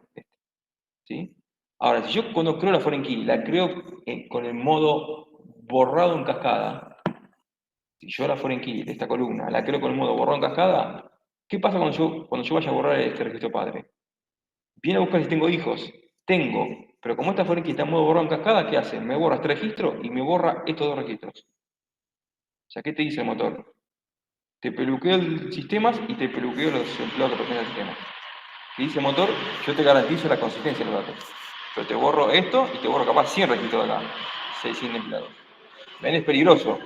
A veces yo quiero borrarlos, pero capaz que a veces no los quiero borrar. Yo quiero que los cambio de departamento, por ejemplo, con update los paso del 1 al 3 y ahí sí borro el 1.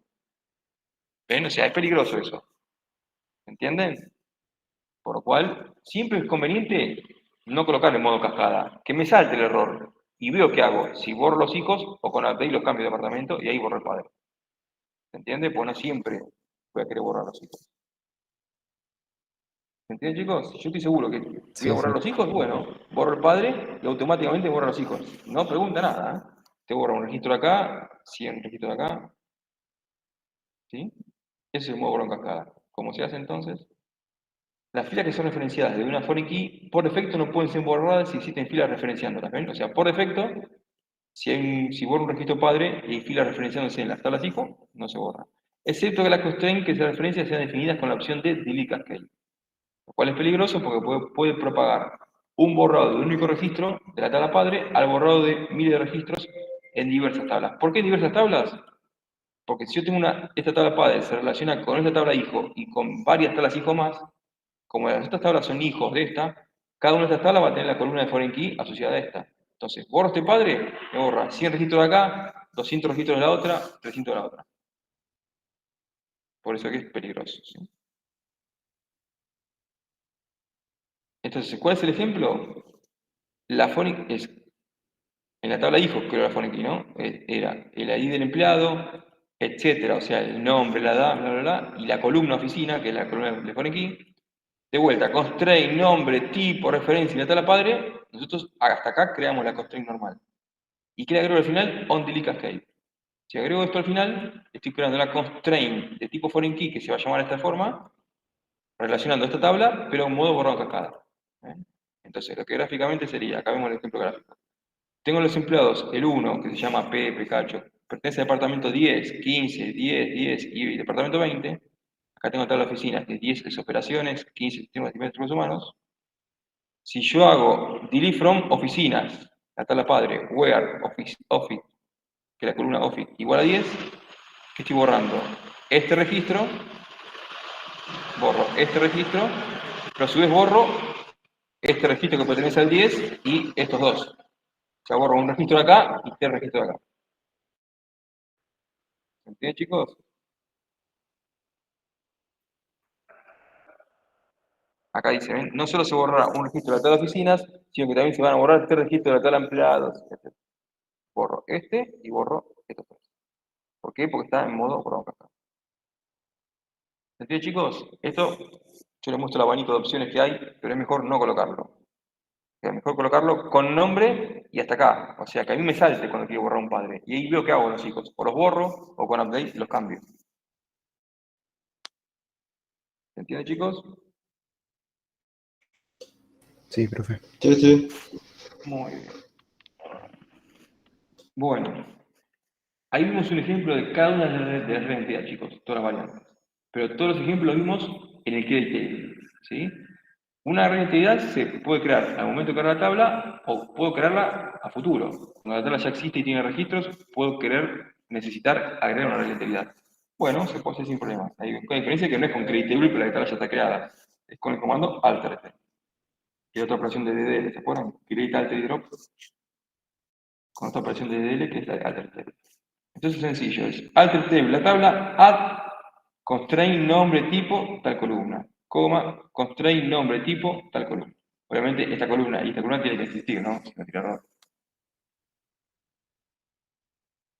O sea, la sentencia es la misma. La diferencia es que está metida en un alter table y no en un create table. ¿Se entiende? Sencillo. Pues lo mismo, siempre igual. Constraint nombre tipo tal condición. Constraint nombre tipo tal condición.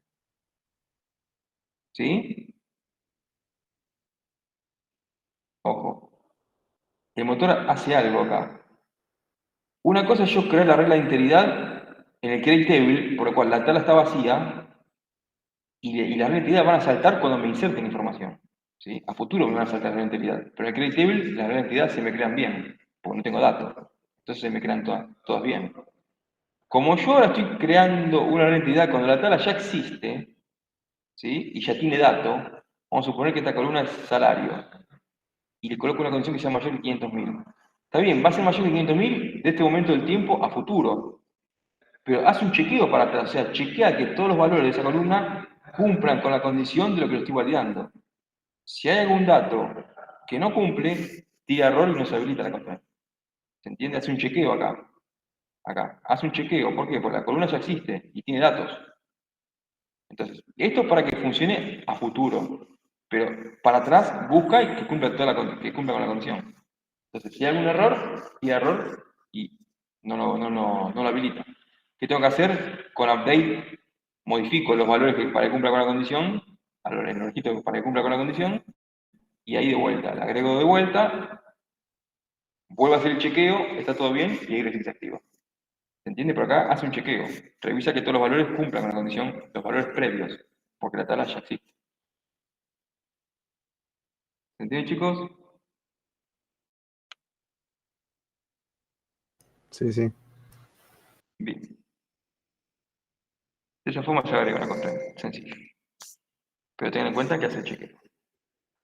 Dijimos que una constraint se podía deshabilitar o habilitar. Vamos a ver cómo se deshabilita y se habilita y cuándo podría usar eso, en qué caso, en qué uso.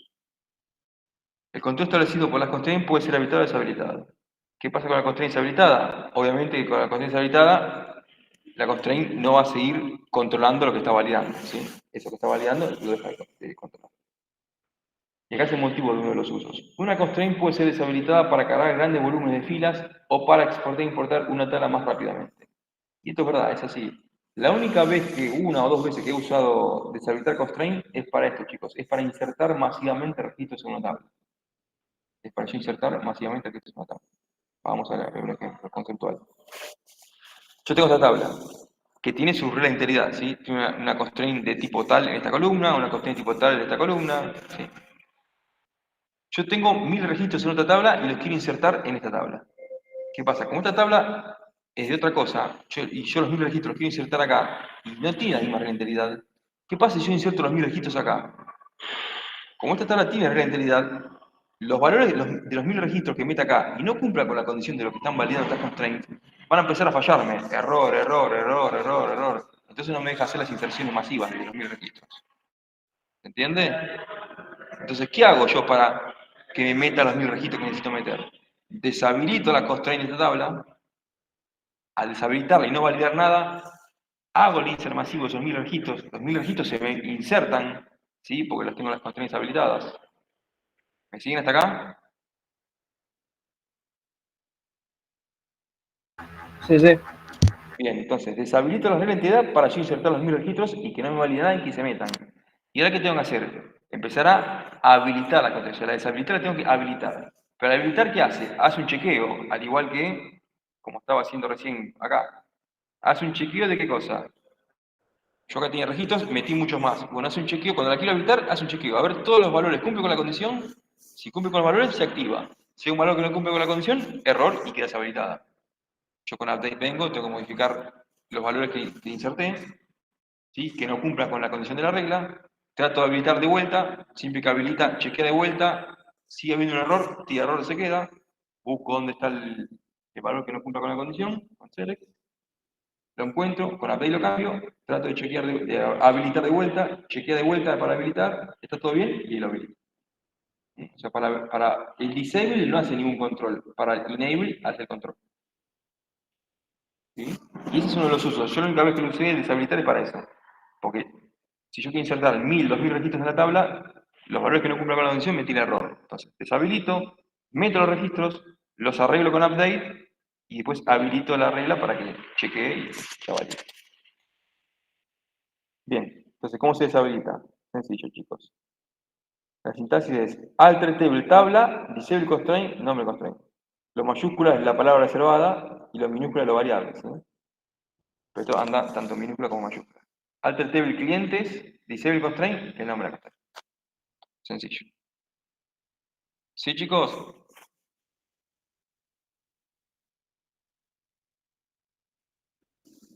¿Se entiende? Sí, Sí, profe, sí. otra pregunta. Sí. Si quisiera modificar esas restricciones, ¿las puedo modificar o hay que borrarlas y volverlas a Bueno, crear? ahora se volvés a crear. ¿Cómo se borran? Ahora lo vemos. Dale. Las borrás y cómo las agregás, como dijimos recién, con alter table. Alt, la nueva constraint.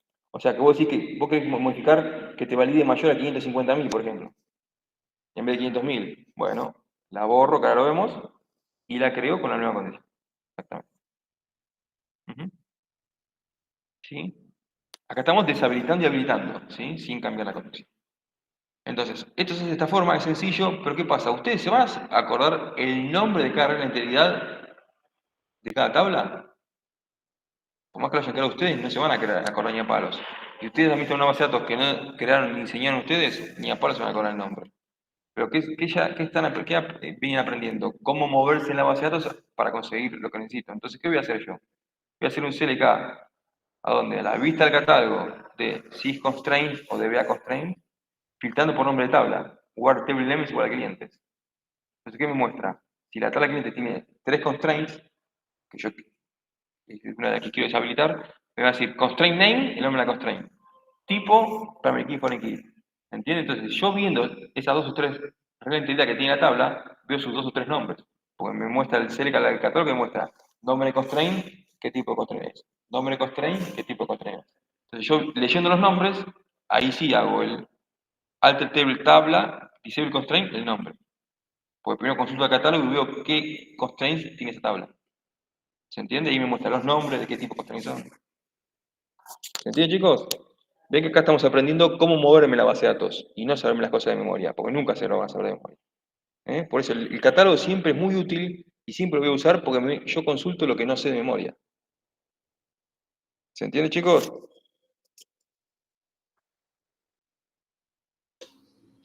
Sí, sí. Bien.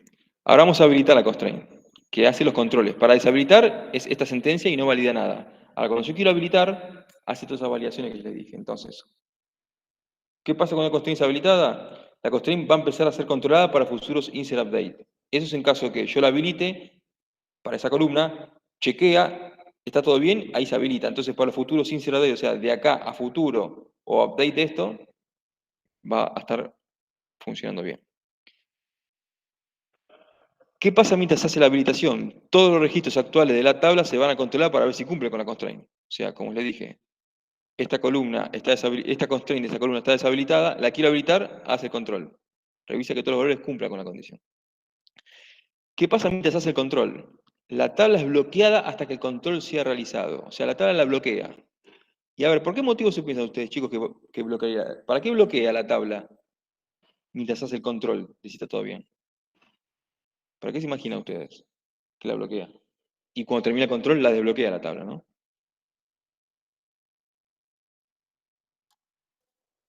Imagínense que si no la bloquearía la tabla, imagínense, empieza a hacer el control. Chequeo, chequeo, chequeo, chequeo, chequeo, chequeo. Y mientras está haciendo el chequeo, alguien me hace un update y me cambia este valor. Que ya lo acabo de chequear, porque va por acá en el chequeo, en el control. Chequeo, chequeo, chequeo. Y mientras alguien me cambia esto, y este valor que me cambia no cumple con la condición de la regla. Pero el motor, como ya pasó por ahí y sigue chequeando para abajo, está todo bien, activo. Pero está activando algo con un valor mal. Por eso es que bloquea la tabla. Bloquea la tabla para que nadie me la manipule mientras hago el control. ¿Se entiende? Entonces, cuando yo quiero hacer un enable de la constraint, ¿qué es lo que hace?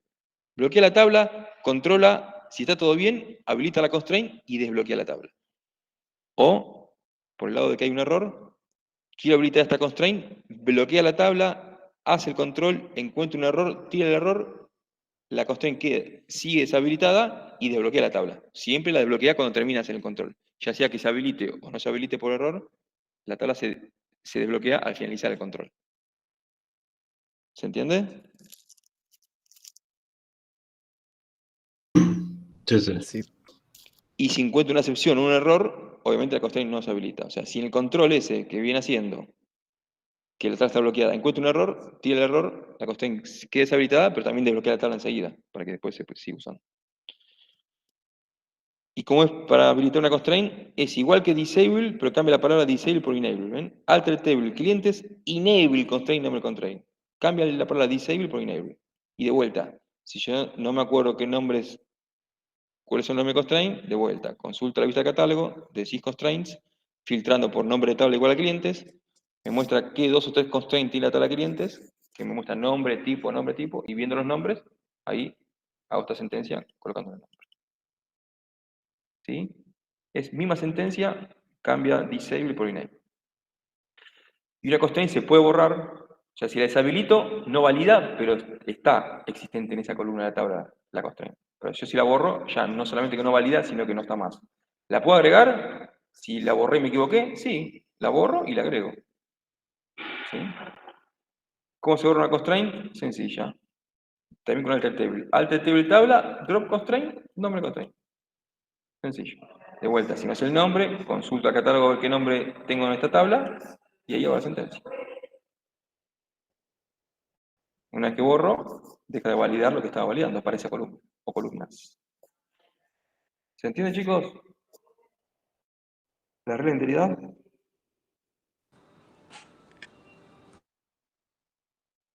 ¿Se entendió? Sí, se entendió. Sí, sí. ¿Alguna duda? ¿Pregunta, sugerencia, aclaración? ¿Están Creo ahí? que no. ¿Están viendo el partido? ¿Un partido? ¿Están viendo la tele? ¿Una serie? ¿Qué están haciendo? ¿Me están dando bola? Bien, no me dejen hablando solo como un loco. Listo la regla de integridad. Vamos a ver por último, y ya terminamos, el objeto trigger. Por objeto trigger está acá porque se utiliza también para asegurar algunos tipos de integridad. Bien. ¿Qué es el objeto trigger, chicos?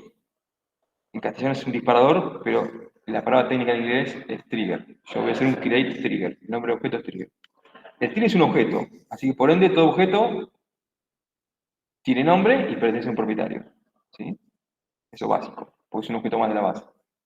¿Qué aprendimos? Tablas, vistas, índices, snapshot, trigger ahora. ¿Sí? Un objeto más de la base.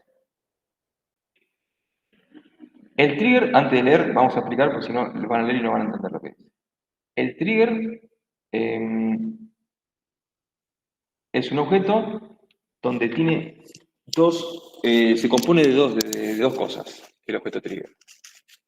Primero, lo que primero tiene el objeto trigger es una condición cuando yo quiero que se me dispare ese trigger. O sea, la condición va a ser un evento. Ante el evento que se produzca tal cosa, y cuando ese evento se me produce, va a ejecutar una acción, el trigger. Ejemplo, uno de los usos del objeto trigger es para auditoría, para auditar. No es el único uso, ¿no? Así como las vistas, uno de los usos de las vistas era para administrar seguridad, ¿se acuerdan, chicos? Para acotar la visualización del usuario. Bueno, uno de los usos del objeto trigger es para administrar auditoría. ¿Cómo sería esto? A ver. Yo quiero auditar cuando alguien me hace un update en esta tabla de empleados. ¿Sí? Entonces, el evento va a ser ese. Ante el evento que alguien me haga un update en la tabla de empleados, en tal columna, por ejemplo, ese es el evento. El evento puede producirse mañana, el mes que viene o el año que viene. ¿Se entiende? O sea, porque hay el update sobre la tabla de empleados, sobre tal columna, que es lo que quiero auditar puntualmente. Esta tabla es crítica y esta columna es crítica. Bueno, yo puedo hacer un trigger que ante el evento que me haga un update en esta tabla y en esta columna, ¿sí? Ese va a ser el evento. Y cuando el evento se produce, va a ejecutar una acción ese evento. ¿Y la acción qué va a hacer? Puede ser un select, puede ser un select, no puede ser una consulta nada más. La acción que puede ser un update, un insert, un delete. En este caso, si lo estoy utilizando para auditoría, ¿cuál va a ser la acción? Voy a hacer un insert en una tabla donde deja guardado qué cosa, el nombre de usuario, la fecha y hora, lo que hizo. ¿Entienden, chicos? Entonces el concepto, un trigger se compone de dos cosas. El evento, ese evento se va a producir mañana o el mes que viene, y cuando se produce ese evento, ejecuta la acción que tiene asociada a ese evento. ¿Se entiende por concepto? Ahora vemos un ejemplo, ¿no? En sentencia. ¿Se entiende el concepto, chicos? Profe, Sí. o sea que simplemente es como un accionador de eventos, o sea, sí se ocurre este suceso, Sí. hace esto. Automáticamente ejecuta la acción. La acción la hace sin preguntar, ¿sí? Porque el evento ve que se produce el evento y ejecuta la acción automáticamente. ¿Sí? Pero ese evento, la acción es automática, es inmediata, no automática, es inmediata la acción. Lo que no es inmediato es el evento. El evento puede suceder mañana o el año que viene. Pero cuando suceda el evento, mañana o el año que viene, en forma inmediata ejecuta la acción que tiene asociada ese evento. Exactamente. Entonces, uno de los usos del objeto trigger es para auditar. O sea, yo tengo que crear un trigger por cada tabla que quiero auditar. ¿Entiendes? O sea, ante el evento que me haga un update en esta tabla, la acción va a ser un insert.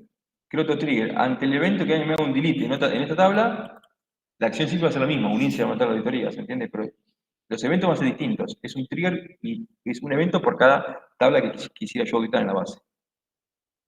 ¿Se entiende? ¿Se entiende el concepto? Ahora vemos un ejemplo, ¿no? Completo de creamos un trigger con este uso para de auditoría.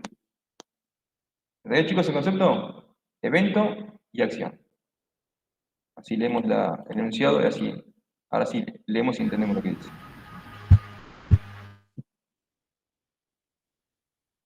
Los disparadores son instrucciones que el sistema ejecuta automáticamente como efecto colateral de una modificación en la base de datos. Los disparadores se usan para asegurar algunos tipos de integridad. Entonces, para diseñar un mecanismo disparador hay que cumplir dos requisitos, que es el evento y la acción. ¿Sí? Especificar las condiciones en las que se va a ejecutar el disparador. Esto se descompone en un evento que causa la comprobación del disparador y una condición que se debe cumplir para ejecutar el disparador. Cuando se produce este evento, hay que especificar la o las acciones, porque la acción, en este caso, si voy a auditar, voy a hacer un insert, nada más. Pero yo puedo hacer un insert y un update, un insert, un update y un delete. Puedo hacer la o las acciones que necesite. ¿Sí? Si lo voy a usar para auditoría, con hacer un insert o una tabla de auditoría me alcanza. ¿Sí? Pero la acción es cualquier operación de DML. La acción puede ser un select, o un update, un insert, un delete, o 2, o 3, o 4 operaciones, o 5 las que necesite. Entonces este modelo se conoce como modelo de evento, modelo de condición y acción. La base de datos almacena disparadores como si fuesen datos normales, por lo que son persistentes y accesibles para todas las operaciones de la base de datos.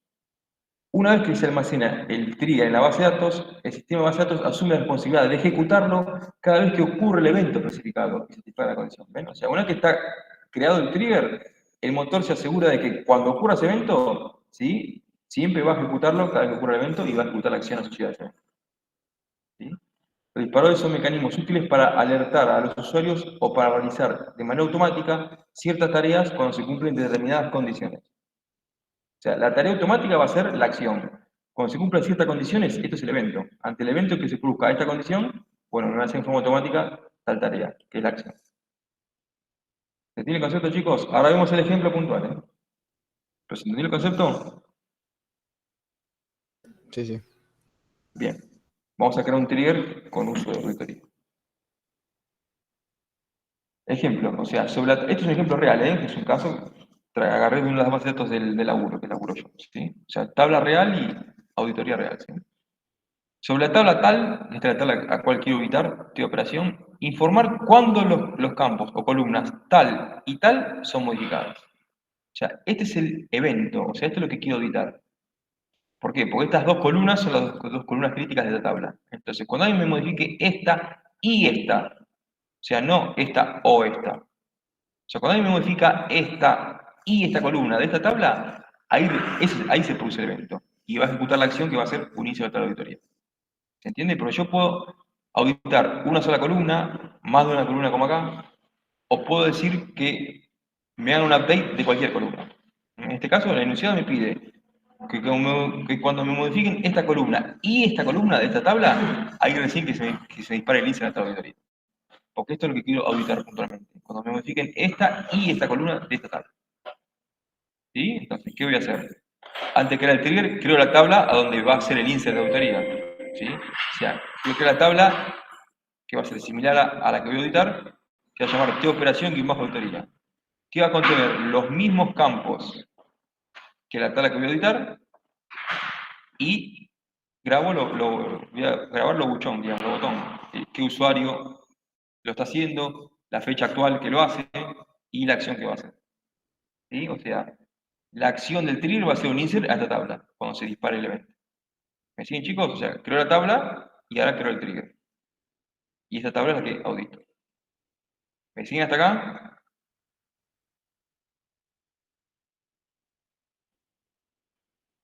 ¿Sí? Sí, sí. Bien, ahora creo el trigger. Esto, chicos, es mucho de cáscara, ¿eh? O sea, esto es estructuralmente siempre igual y cambio el nombre del trigger, ¿sí? Fíjense que no se asusten porque es todo mucho cáscara que es repetitivo. Create replace trigger, el nombre del trigger. Que le coloco el nombre de la tabla a cual va a actuar y como este trigger lo usa para auditoría, le coloco guión bajo audit, para que sepa que este trigger es de nombre, se usa para auditar. Todo esto es cáscara, ¿eh?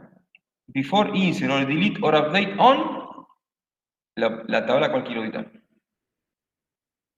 ¿Sí? Todo esto es cáscara, estructuralmente igual. Referencing all as new for each row, declare begin.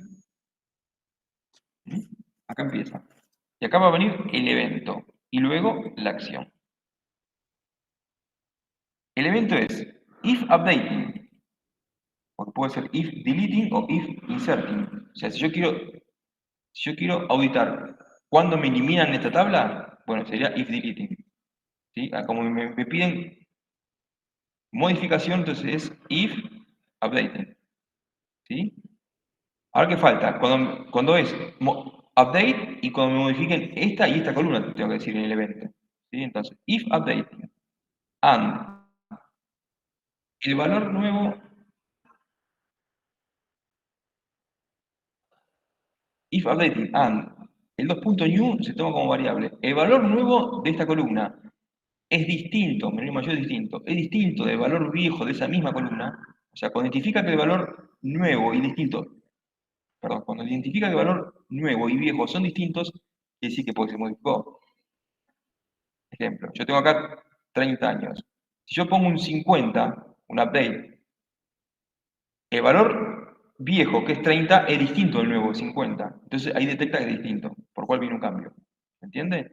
Si me hace un update 30 por 30, el valor nuevo no es distinto del viejo. Entonces ahí nos saltaría el trigger, ¿se entiende? Pues yo necesito que cuando me modifiquen y me cambien el valor. Entonces, ¿qué pregunta? Cuando el valor viejo es distinto del valor nuevo, ahí detecta un cambio. ¿Se entiende? Entonces, si me están modificando y el valor nuevo de esa columna es distinto del valor viejo de esa columna, ¿y a qué falta? La otra condición, cuando modifican esta otra columna. Entonces, y el valor nuevo de la segunda columna es distinto del valor viejo de esa segunda columna, ¿ven? Esto es el evento. ¿Se entiende, chicos? Cuando me piden modificar y cuando modifican esta y esta columna. Si me pidieran modificar una sola columna, esto no iría. If updating y, ¿se entiende? Si modifican por una columna sola. O me piden por dos, si es una o la otra, or filtrar. Esto varía, el evento varía en base a lo que quiero auditar. ¿Se entiende, chicos? Este elemento y ahora viene la acción. ¿Se entiende?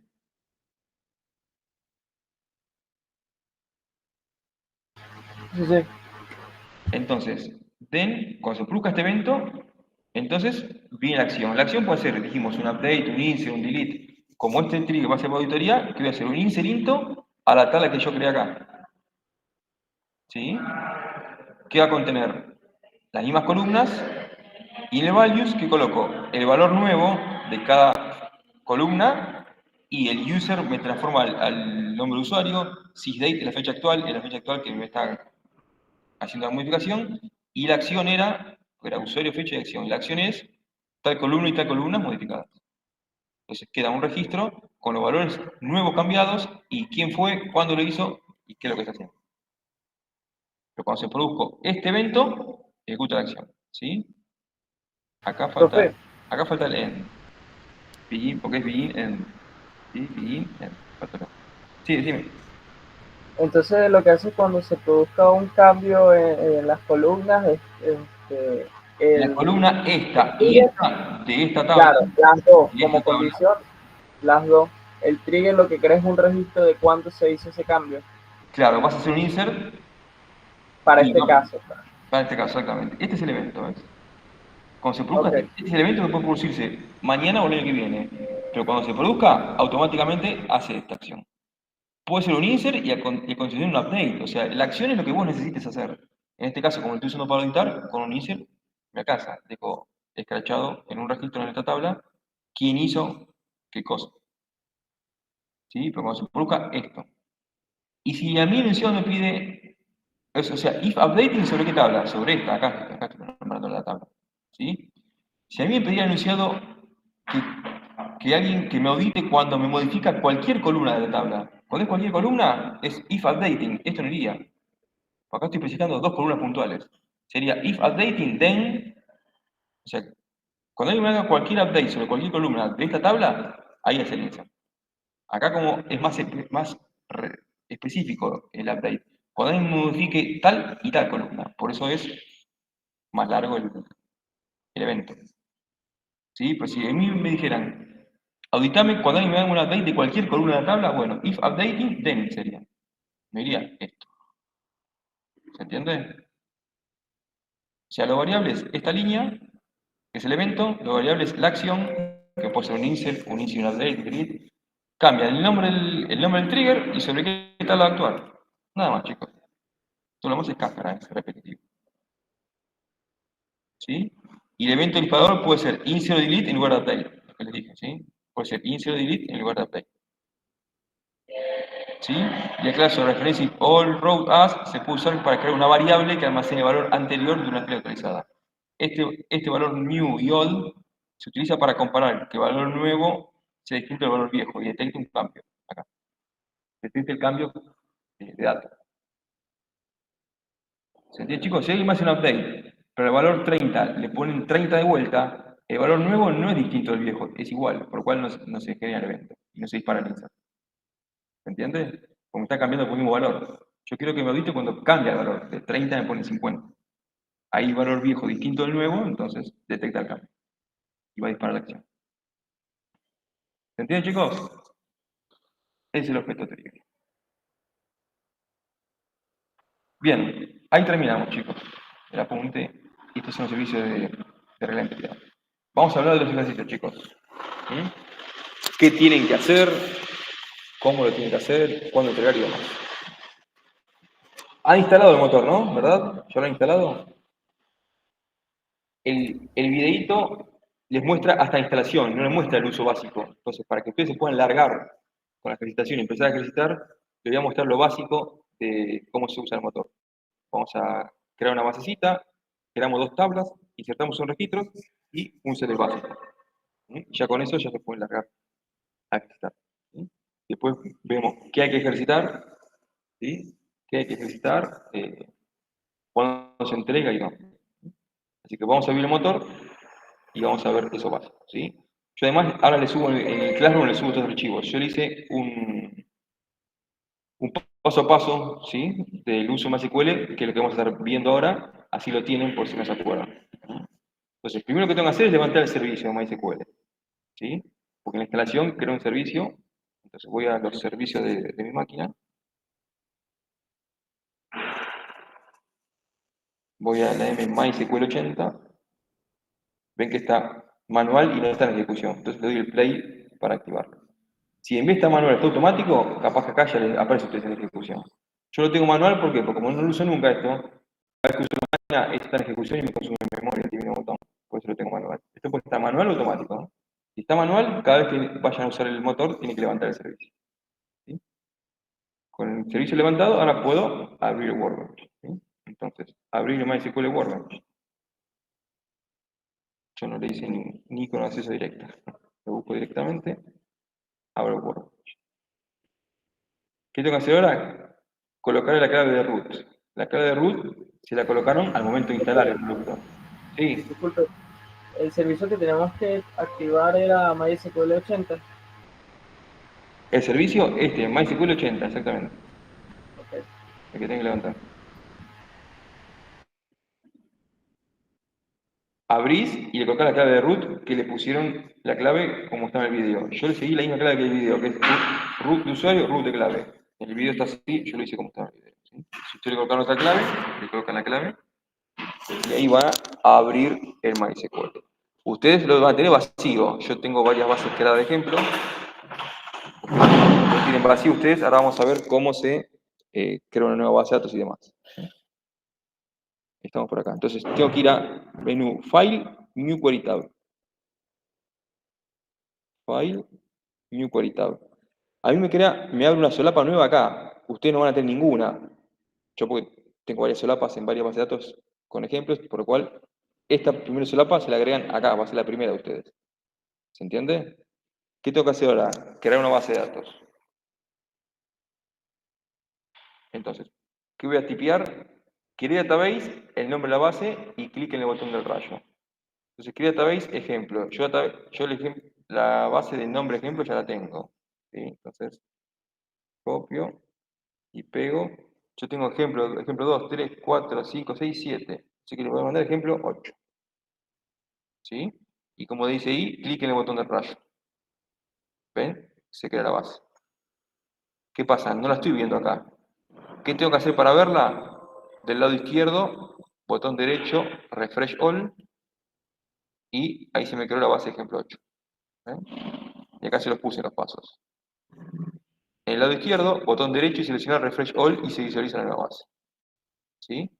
Ahora me tengo que parar en esa base. ¿Por qué? Porque la base de datos la creé, pero estoy parado en la 4. O sea, la que está negrita es donde estoy parado. O sea, si yo ejecuto un select acá, un update, va a la base, o un create table, va a la base 4, a la base ejemplo 4, no va a la base que acabo de crear. Por lo cual me tengo que parar acá. ¿Cómo me paro? Con la palabra use. Acá dicen, ¿ven? Para pararse en esa base, tipear use, el nombre de la base, pinto esa línea y presiono el rayo. Entonces, ¿yo qué voy a hacer? use ejemplo 8, en mi caso, no ejemplo solo. ¿Ven? Acá está puesto. Tipear use el nombre de la base. Luego pinto la línea y presiono el rayo. ¿Sí? Entonces, pinto la línea, aprieto el rayo, acá la acción está correcta, y ven que se me pone negrita la base. Acá estoy parado en la base que quiero elaborar. ¿Quiero cambiar de base? Bueno, use ejemplo 5. De vuelta, siempre lo mismo. Pinto la sentencia, rayo. No tengo 5. No, porque no tengo 5, por eso. Ejemplo 7. ¿Ven? Se me paran las 7. ¿Se entiende? Para cambiar de base, es use el nombre de la base, siempre pinto y rayo para ejecutar, y ahí paro la base. Profe, ¿Sí? a mí no me deja ejecutar. Como tengo el use con subrayado rojo, me dice que hay un error. Espera, pero pintar la línea. Pintalo y ejecutar.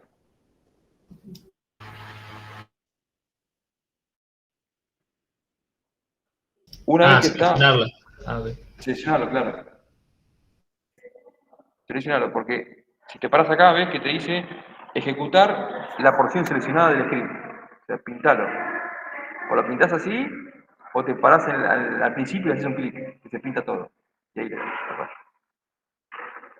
Bien, ahora sí, estando parado en la base, Profe, ¿qué hacemos? Vamos a crear unas tablitas y insertar un registro. ¿Sí? una pregunta, ¿cómo llegó hasta ahí? Que yo apenas voy abriendo el MySQL. Le digo, el local insert MySQL.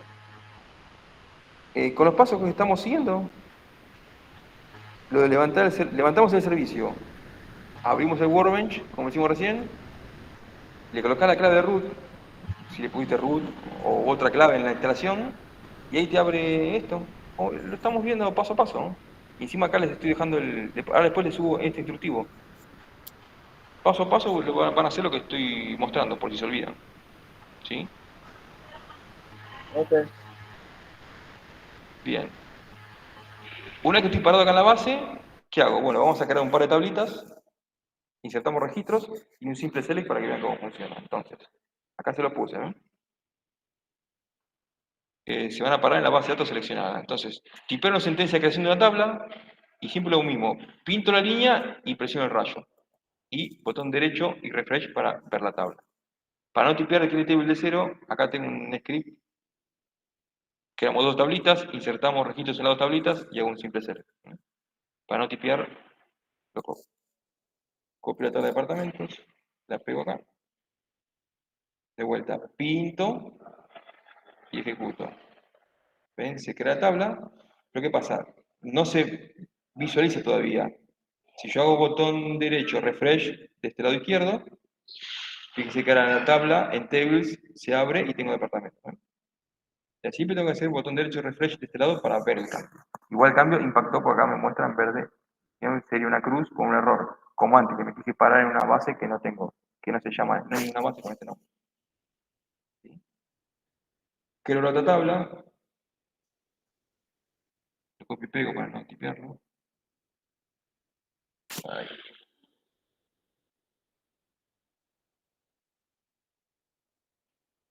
No, hice acá. Tengo que cerrar y no borrar el cambio porque hice acá.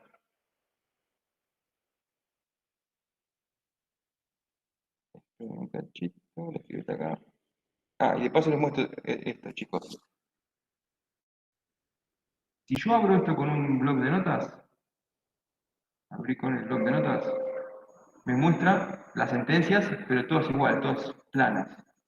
Ahora, si yo hago botón derecho, abrir con el Notepad++, que es el bloc de notas ++, ya fíjense que es distinto, les muestra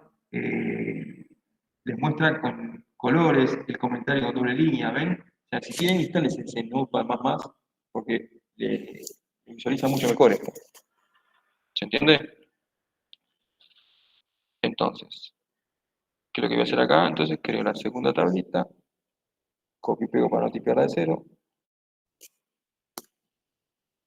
y de vuelta, siempre igual, ¿eh? Pinto, rayo, se crea otra tabla, botón derecho de acá, refresh all, y ya tengo el departamento sin empleado, ¿eh? Entonces, en los pasos dijimos, tipeo la sentencia de creación de tabla, hice 2 tablas yo, pinto la línea, presiono el rayo y luego botón derecho del archivo para refresh. ¿Sí? Y ahora, ¿qué hago? La sentencia de inserción de registros, y como siempre, pinto la línea, presiono el rayo y luego botón derecho para refresh. Entonces, tengo el índice de la tabla de departamentos que queramos y el índice de la tabla de empleados que queramos. Hago el índice de departamentos.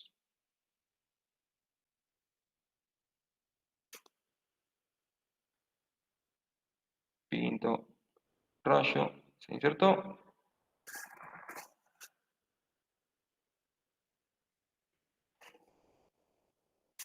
Esto lo hago para hacer más rápido y no tipear de ciertas sentencias. Ahora, chicos, les subo el paso a paso y les subo también, si quieren, el script este, que tiene más ejemplos acá abajo. ¿Sí? Así tienen los dos. Y pego la inserción en la tabla. De vuelta, pinto. Profe, Sí, señor. ¿puede ser que no te haya habilitado el rayito?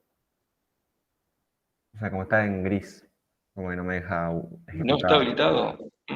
Estarás parado en la base, creaste la base, te paraste en esa base, porque si no estás en la base creada, capaz que no te habilita porque no está parado en la, No, la porque base o quiero algo. crear la base y no puedo darle al rayito para crearla. Vos pones create database, el nombre de la base, y no te habilita esto. ¿El de al lado tampoco? No, ninguno. Oh, ahí hay algo raro de la instalación. Esto, Yo lo instalé sí, como mostrar en el video. sí, sí. Esto siempre está habilitado, raro. Si ¿A todos les hace eso, chicos? ¿O a algunos no? Yo esto lo hice como está en el video, fíjate, no me... A mí lo del rayo me parece también. O sea, puedo usar el botón del rayo, no tengo problema con eso. A ver.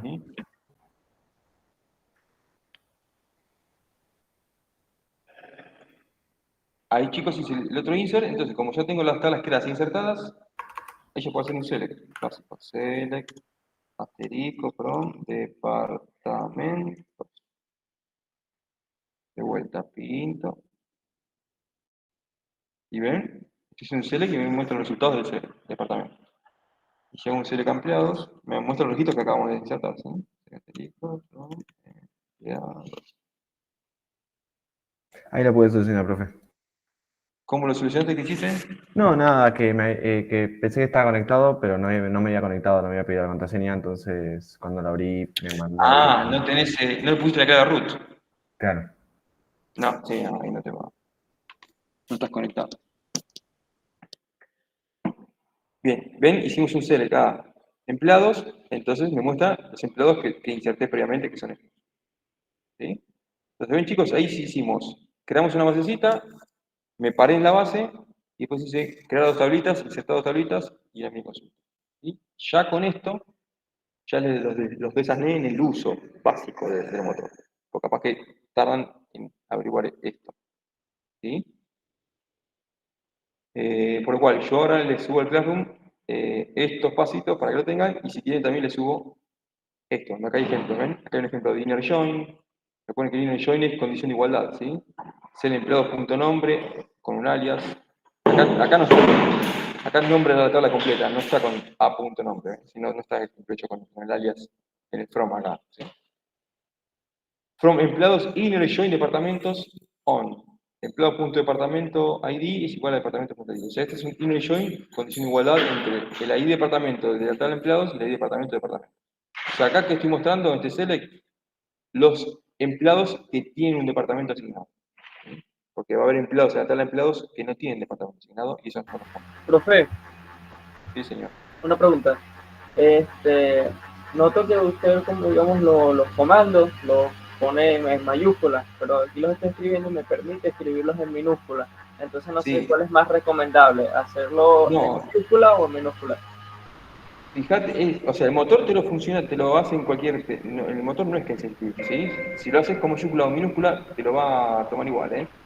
Y aparte, fíjate que esto, lo bueno, si lo tirás en el número más, te marca el cell from, te marca en distinto color, ¿ves? Lo que es comentario es doble línea, y lo que escribís después de la doble línea es comentario, y te lo marca en distinto color. ¿No?